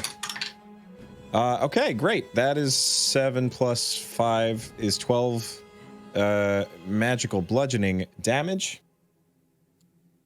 And as part of the Crusher feat, and I never use this because I keep forgetting I can do it once a turn, I can move a creature 5 feet to an unoccupied space. So I would actually like to, as I'm hitting him, kind of get the staff like in between his legs and like drag him past Vale to the spot just above him. Basically just like pull him in the direction opposite Melly. What? Yes, you had him in the right spot. This spot? Yes. Okay. Yes. So I pull him there. I will then use my bonus action to do my flurry of blows, as opposed to doing my second staff attack. So I'll spend a key point. The first attack will be a 23 to hit. That's a hit. Please have it make a strength saving throw while I roll my damage, which is 9. Strength saving throw is 17. That's what he just rolled? That's what he just rolled. Okay, so he passes. I'm going to attack him again. Okay. With my other flurry hit. That's a natural 20. Nice. So let's see the damage. And please have him make another save. Strength save. 6, 7, 8, 9, 10, 15. Strength save is a 17 again. Okay. Well, he does take 17 damage. Well, he also dies, so. Okay. So he just kind of like you. I feel like you're just hitting him and hitting him and hitting him, and you just kind of yeet him across as you're dragging him around, and he just kind of and just puffs into the snow. And with that, Echo will get right up above Vale here and bring his staff around in a wide arc to try to crack it down on this big wolf.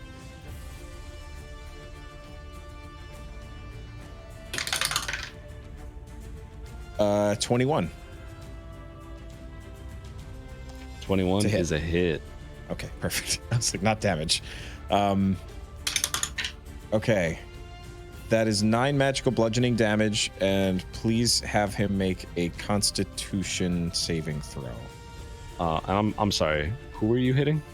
You The were big hitting white wolf. The big white wolf? Okay. Yes. 9 and a con save. Yes.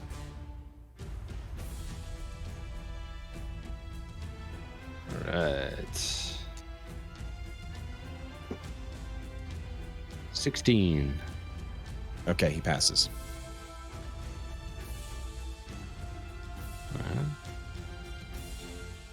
Alright. And that will end Echo's turn. Okay. Okay. Well, if that ends Echo's turn, then that begins the Winter Wolf's turn. As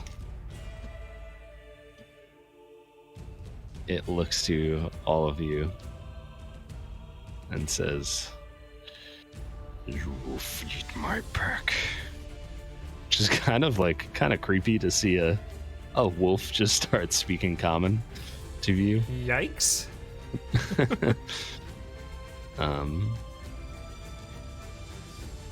And first things first is gonna roll a d6. Second thing second. He will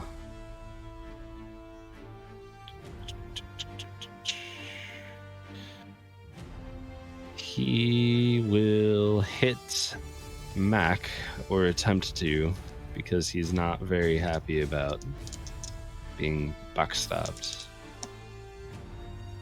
And Mr. Mackenzie, that is an 18 to hit. That does hit.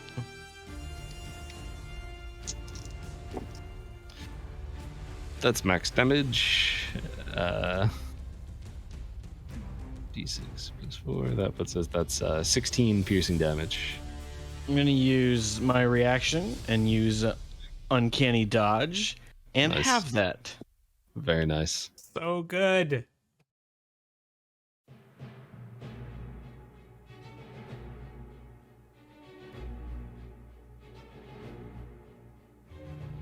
Okay. And also, I need you to make a strength save. That 5? is a 14. 14? 14 just saves. I have a +0 on strength, so whatever the dice says, I'm like,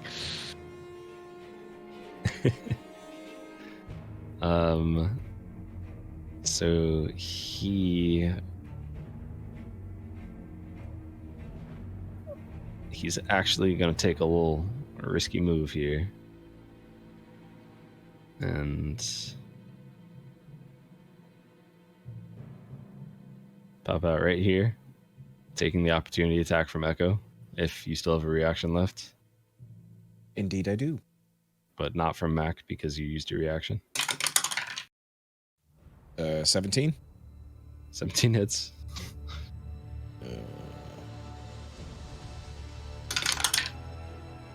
9 magical bludgeoning.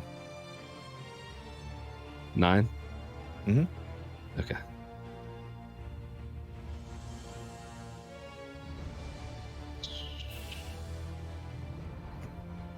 All right. That will end its turn and bring us to Mac. all right. I am going to use my bonus action and take cunning action, and I am going to disengage.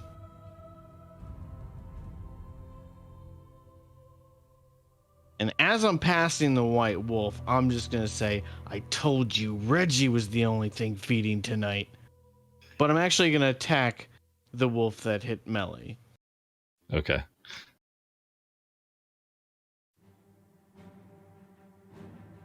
That is a 19 to hit. 19 hits. And that is 17 piercing damage. Okay. Good hit.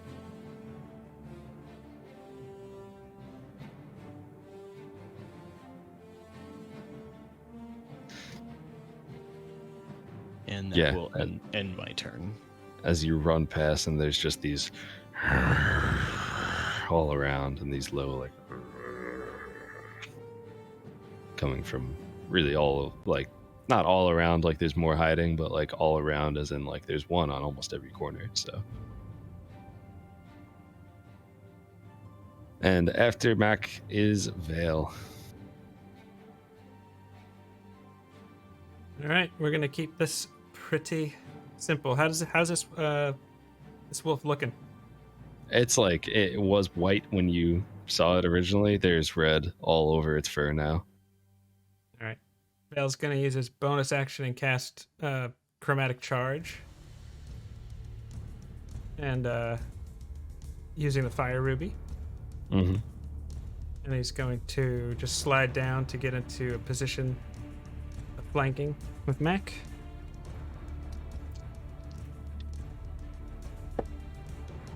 Okay, so it wasn't a 19. It was a 14 plus 7 is 21. All right.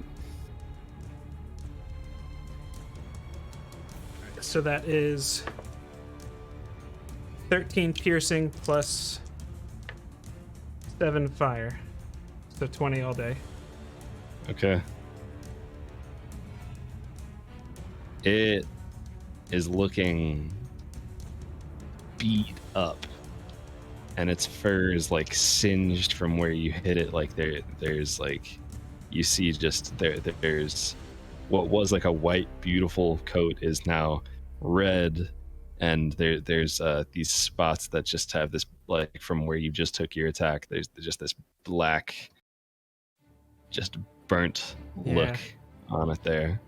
Just, All right. He's going to take his second attack. So 11 plus 7, 18. 18 is a hit. Okay. And 3 plus 7 is 10 more piercing. How would Vale like to do this? Al just says, "You're paying attention to the wrong person," and he just stabs him twice. And the last one just goes, I feel like right through his flank, like his hind quarter, and through the other side of it, and just kicks his foot off, like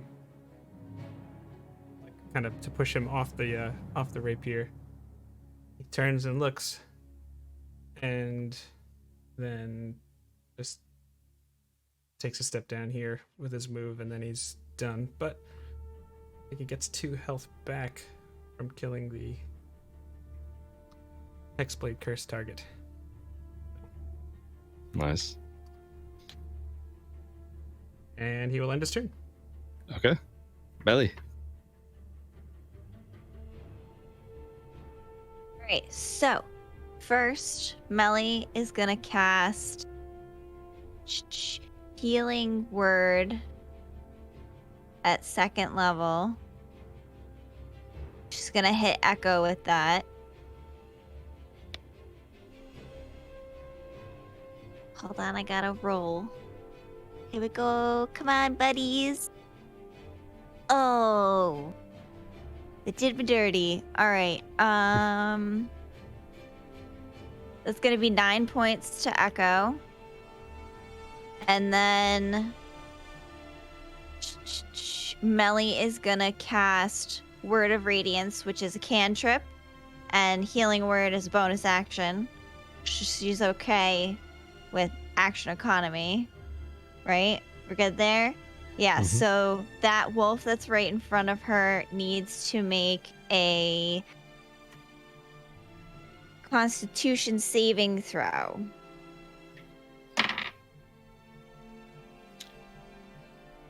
That wolf that's right there rolled a 13. He fails. Okay. What happens? He is going to take 2d6 radiant damage. Are these the ones I want to roll? No, those aren't the ones I want to roll. Okay, hold on. Sorry. Go pick and choose. Oh, nice. Okay. 7 points of radiant damage to that pup right in front of Melly. 7 points. Mm-hmm. All right. What does that look like? It's gonna look like Melly's reaching out to pet the wolf, and then like light just explodes from her hand. I like that. I like that a lot. Okay. Is that your turn? Oh, and I meant to do that. Yeah, she's gonna stay there because she doesn't want to risk that attack of opportunity, and whoever's right there can get advantage. Cool. All right. That is everyone. Brings us back to the wolves, and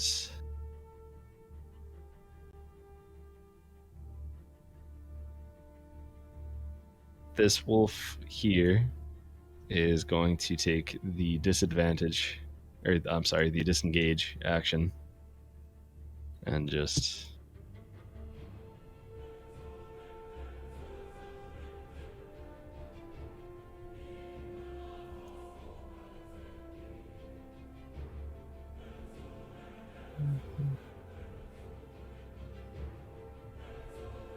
they all just kind of like both of them attempt to just scatter.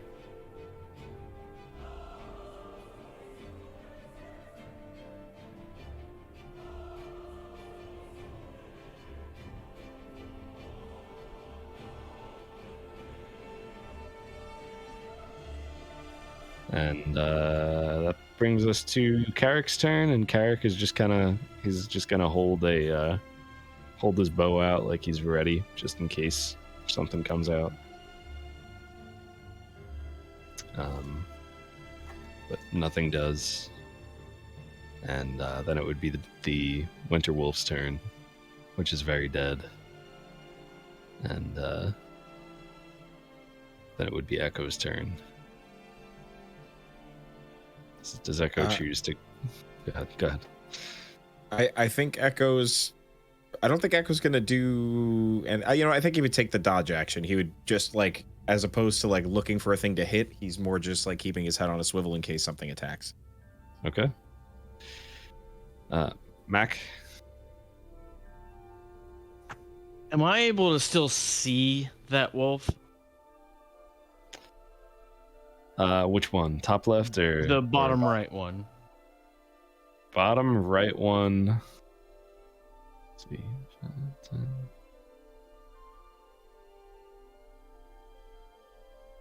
I'd say, like, if you moved towards it a little bit, you'd be able to see it. I'm going to take off running in that direction. Okay. How much movement speed does Mac have? 35 feet generally. Very nice. And I could get to there. Is it actually where you put it, or was it, like, farther? This one is actually where I put it, because he used disengage, so he only had 50 feet of movement. I'm going to throw my dagger at it. All right. Roll an attack. That is an 18 to hit. 18 hits. That is 5 piercing damage.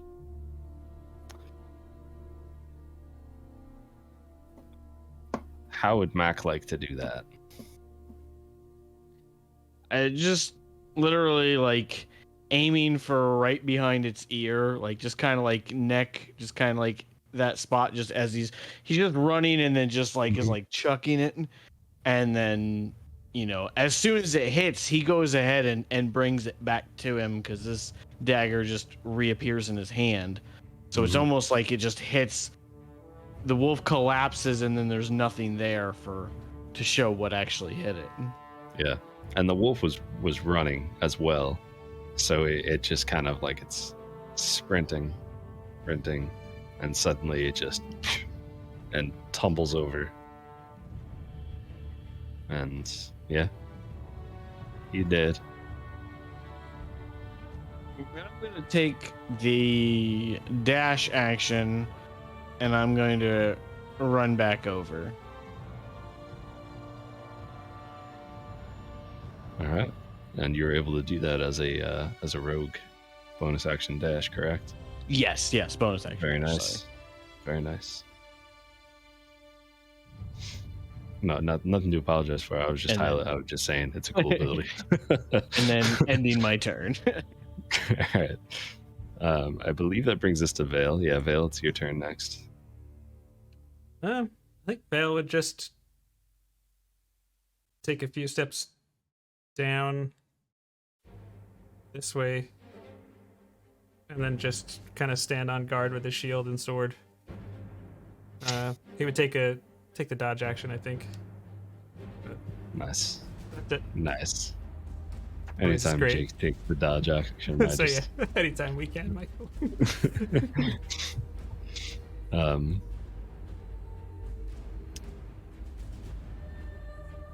Yeah, so you're able to do that, and Melly.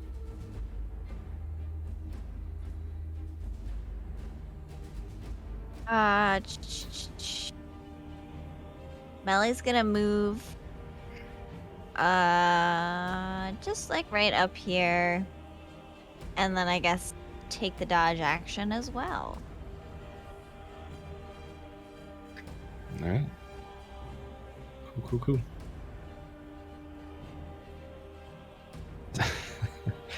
So I'd say, I mean, after like there's a couple tense seconds where everyone is just kind of like, is something gonna happen? Is there another one? Is it coming back? And they don't. And Carrick, who, if we were in initiative order, goes first, he just kind of lowers his bow and puts the arrow back, looks around, and just says, "Is everyone all right?"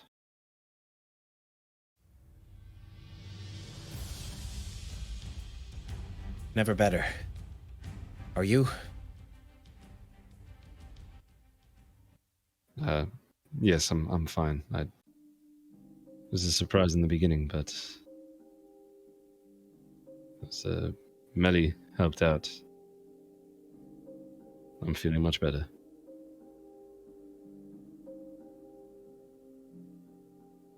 Vale just nods. Fine.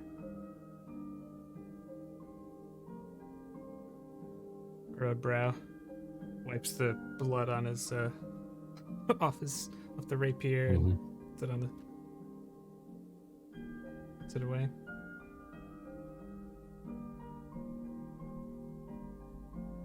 Does anyone need further healing or mending? Vale says, "I think you could use some." He just is looking at you, kind of in that evaluative look.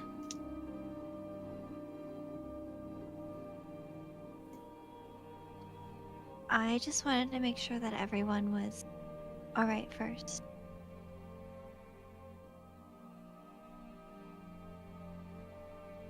I think you might have taken the most damage other than Carrick here.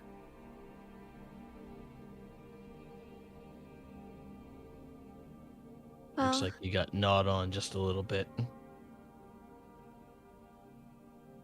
yes, I felt kind of like a chew toy.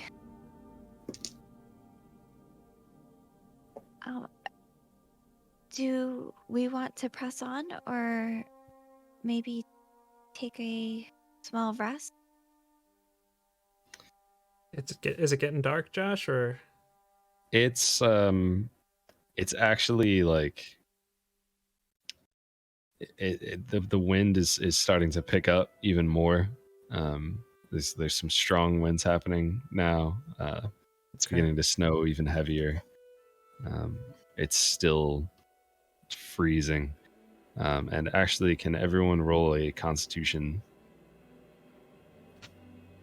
Oh, Let me double check whether it's save or yes. Constitution saving throw. Por favor. The 9 from Mac. 15? 15.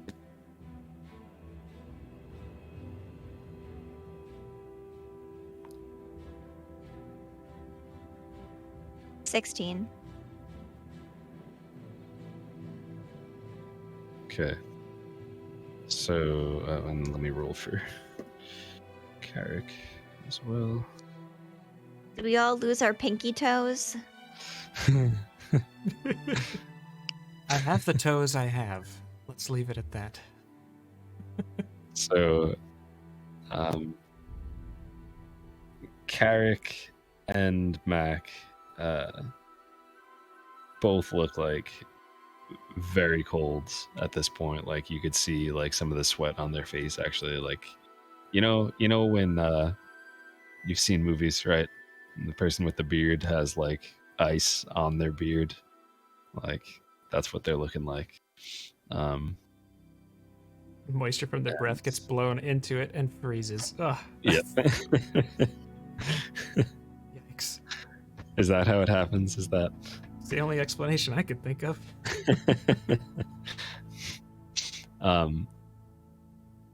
And Carrick will just also Mac, you could take a level of exhaustion, as does Carrick, from the extreme cold that you've now spent several hours in.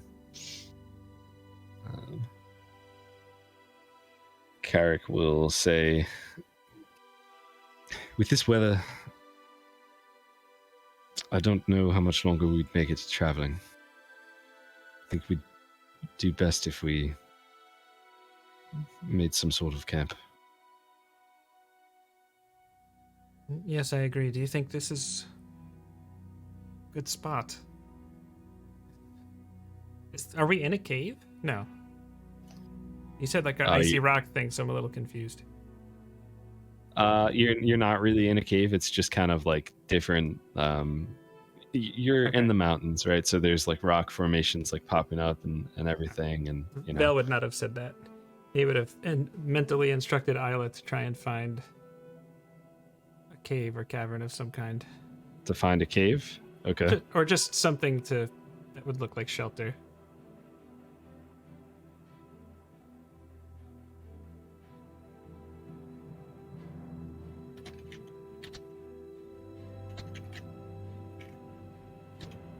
You looked entirely too happy when I said that.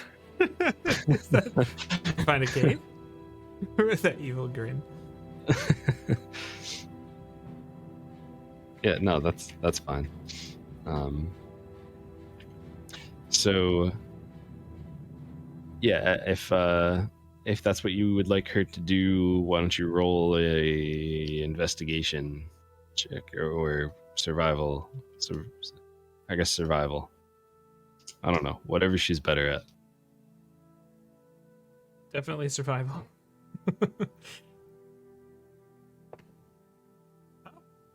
Dirty 20. Dirty 20? Yeah. Yeah, she found a cave like probably honestly not even that far from here. Maybe like 100 yards, 150 yards, something like that. All right. So, Belle would just say, there's some shelter nearby. Isla found a cave. Should give us some cover from the elements. Who of you do you think has ever heard stories about frost giants? I think living in Uthadern and being proficient in history, probably Vale. Anyone else? Given that the monks gather information, there's always a chance of it, but I'm not going to say it's, I would say it's kind of up to fate. Okay. Whether he did or not. All right. Millie does not know. Okay, if you have a reasonable belief in, oh boy, a reason to believe that you, you would know about frost giants or have heard like some sort of stories about them and their society, roll a history check.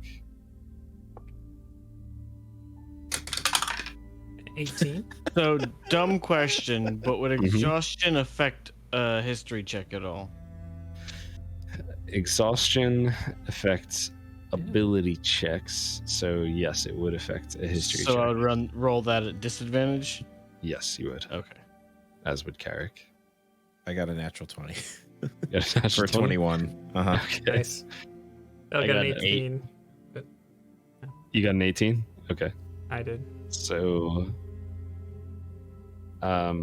Echo, you have heard stories about frost giants and how they are they're known to use winter wolves as either guards or like pets or hunting companions, that kind of thing. It's almost like it's like a coming of age type thing from the stories that you've heard, where if they could go out and they could show a winter wolf that they are the alpha, then that's kind of they're no longer a child. So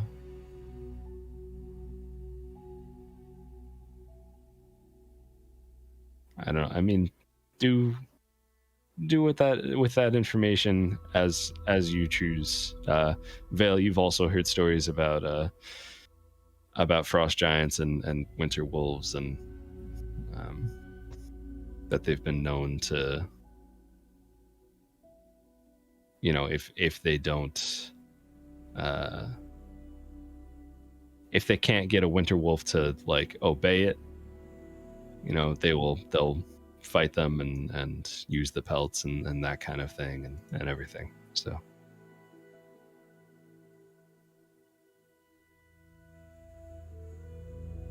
I think Echo will have.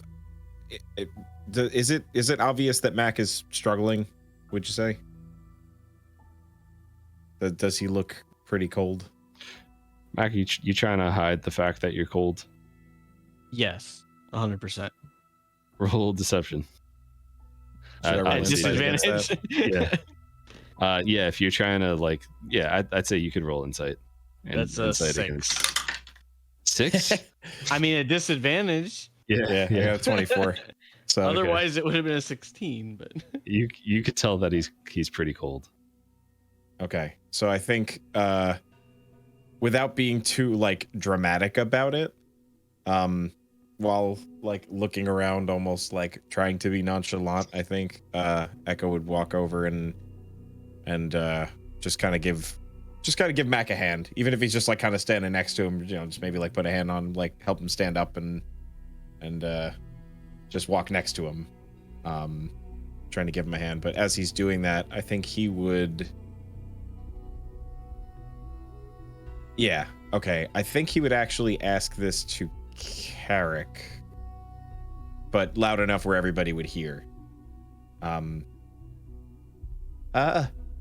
Mr. Carrick, you've been here a long time, right? I suppose so. Have you seen those before? That large white wolf?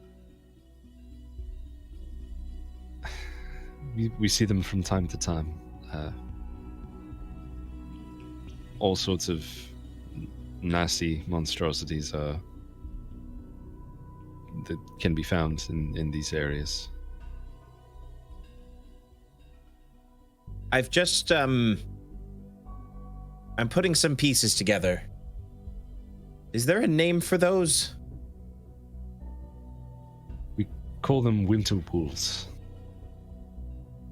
Oh, hells. I think we should find some shelter, but we may want to be cautious, as I think we may have just We may have just killed someone's pet. Kind of cocks his head. Act like. What do you mean? Oh, do you not know, brother? I think with that, Echo would probably look over at Vale and maybe give him a little bit of a smile, like, okay, hell yeah, get it. Just as sometimes frost giants are known to keep them as pets. Can be a coming I think of it's age. a little more than that. Can be a coming of age situation. You know, from all the time I spend reading. Of course I've heard those stories as well. So what are you saying? By no means a guarantee, but we could be closer than we think. So I have a question about the white wolf. Did the Mhm. white wolf appear to be starving as badly as the rest of the wolves? Yes.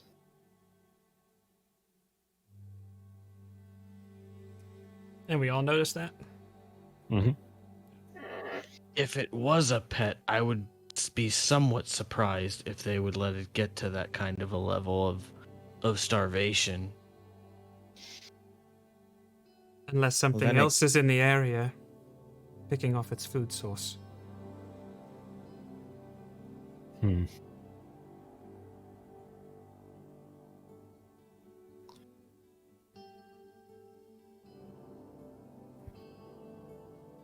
Either way, I do think it's best we find that shelter.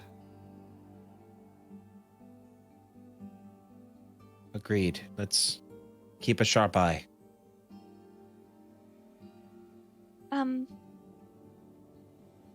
I don't know if it's worth mentioning, but I read a long time ago about houses that people used to make in the snow. I don't know if it's something that we could construct quickly, but if we're unable to find a safe place to rest, it might be worth pondering. They were made out of blocks of ice, and it kept the cold out and the warm in.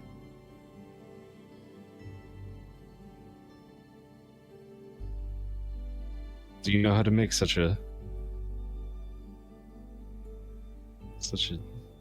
creation? Well, I am not very experienced with snow, but I could definitely try. If we have the time, maybe after we find a suitable place to rest.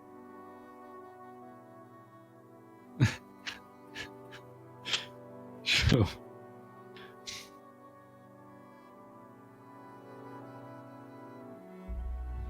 Well, whatever we do, we should do it quickly. It's starting to get pretty bad out here. Mac glances over at Melly. And you should probably heal yourself just in case we run into more.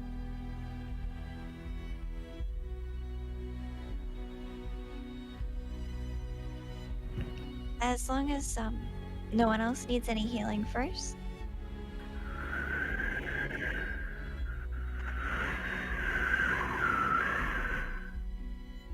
Val is walking in the direction of the cave. Alright, Melly's gonna go ahead and do... she's gonna do a Cure Wounds on herself at first level. Just a little...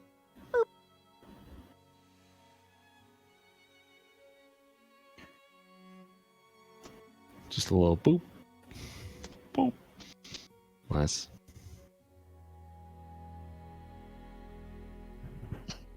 Is it noticeable to people that you do that?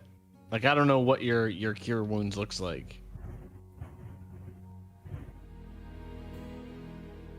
Yeah, I mean, she, like, clearly was like, okay, no one else needs it. I'm gonna do this right now. So, and I have a question. I don't remember, Josh, what you said, but is it like nighttime? Like, are we getting ready to like take a long rest? Are we doing a short rest? It's probably like early evening, but it's like visibility is getting bad. It's snowing like really hard, and the wind is pretty bad. It's getting close to whiteout conditions. Okay, so we're not As gonna you're be gonna- able to travel. It's just gonna be forced long rest, pretty much. You can certainly try to travel. I mean, I don't even say what else would I find in the cave, but if that's where we're heading. But when Melly does that, Mac just goes, "Thank you. We need you around."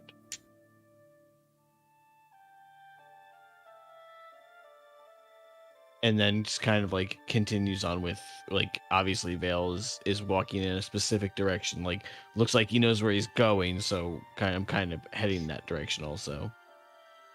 Yeah, Kyrick would be following as well. That goes right behind Mac.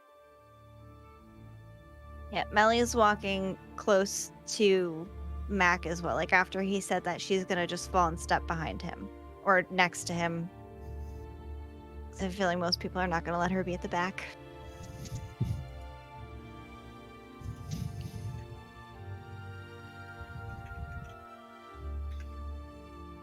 Okay.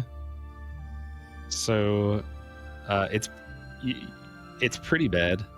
It's like really hard to see. It actually takes you longer to get there than you would have thought, just because it's really wasn't a super far distance.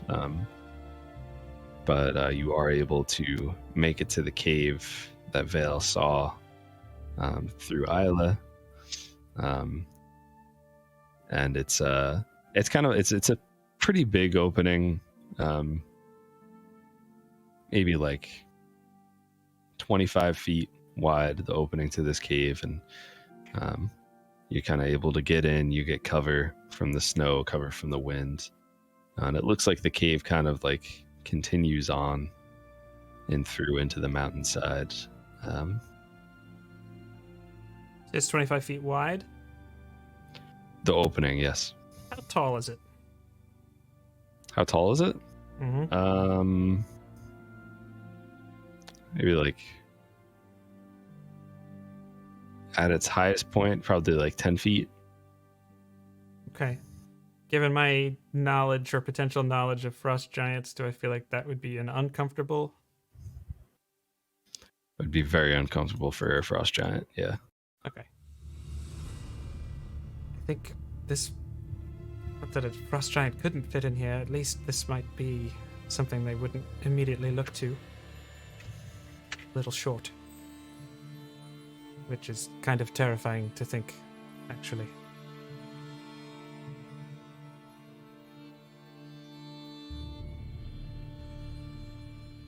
But this should definitely provide us some shelter, at least while it gets cold. As opposed to what it was during the day. He just starts putting his bag down.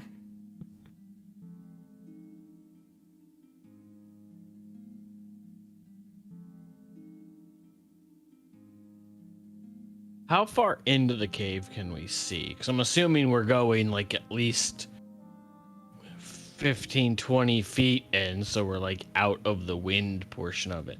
But like, how far does it look like the cave goes in? Further if than we you can can go in see. that far. Okay. Like it definitely, it kind of curves and takes some paths, and it goes in pretty far.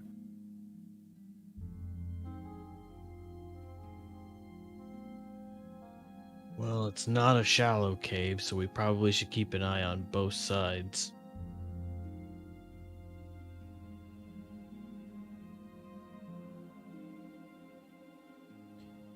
It would be a good idea. But it looks like it's better than being out there.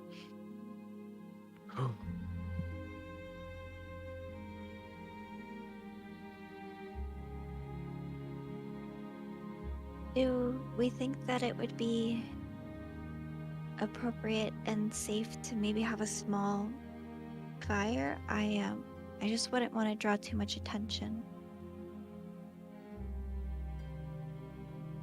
You're muted, Josh.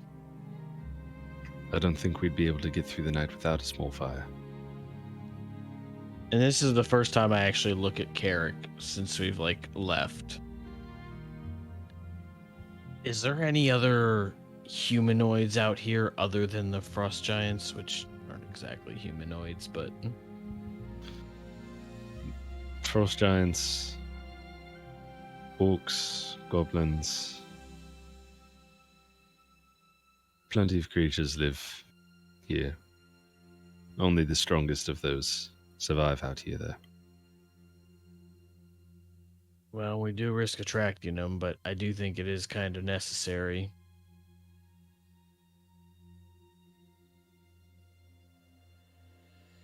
I don't think they'll be traveling tonight. Good point.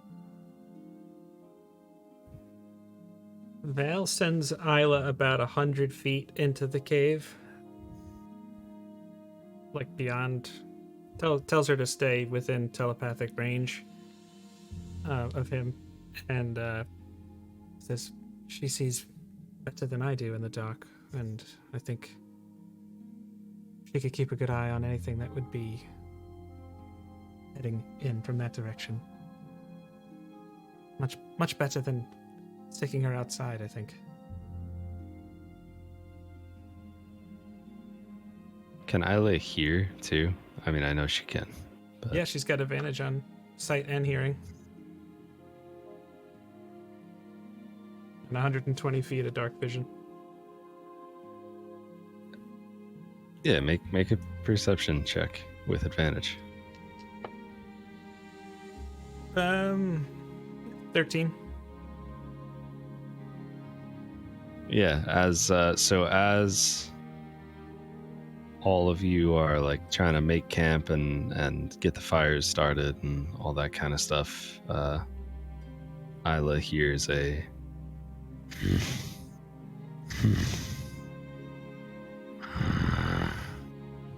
Val. and we'll pick up from there next week. Okay. Yep, that checks out. And Vale will pick up there next week. Yes, he will. All right. Everyone, hope you had some fun hanging out here and combat. When's the last time we had combat? It's been a while. We had it. Hope you enjoyed it. I know we had some fun. If you want to see what's going on with all of us, check us out at youtube.com/J&J Tabletop, twitch.tv/J&J Tabletop. Do Command J&J in chat. That'll give you all the things. You can hang out with us on Discord, Twitter, pretty much everywhere, but not Facebook because we just, we just don't want to do that. Why would we want to do that? So... Anyway, Best way to say that.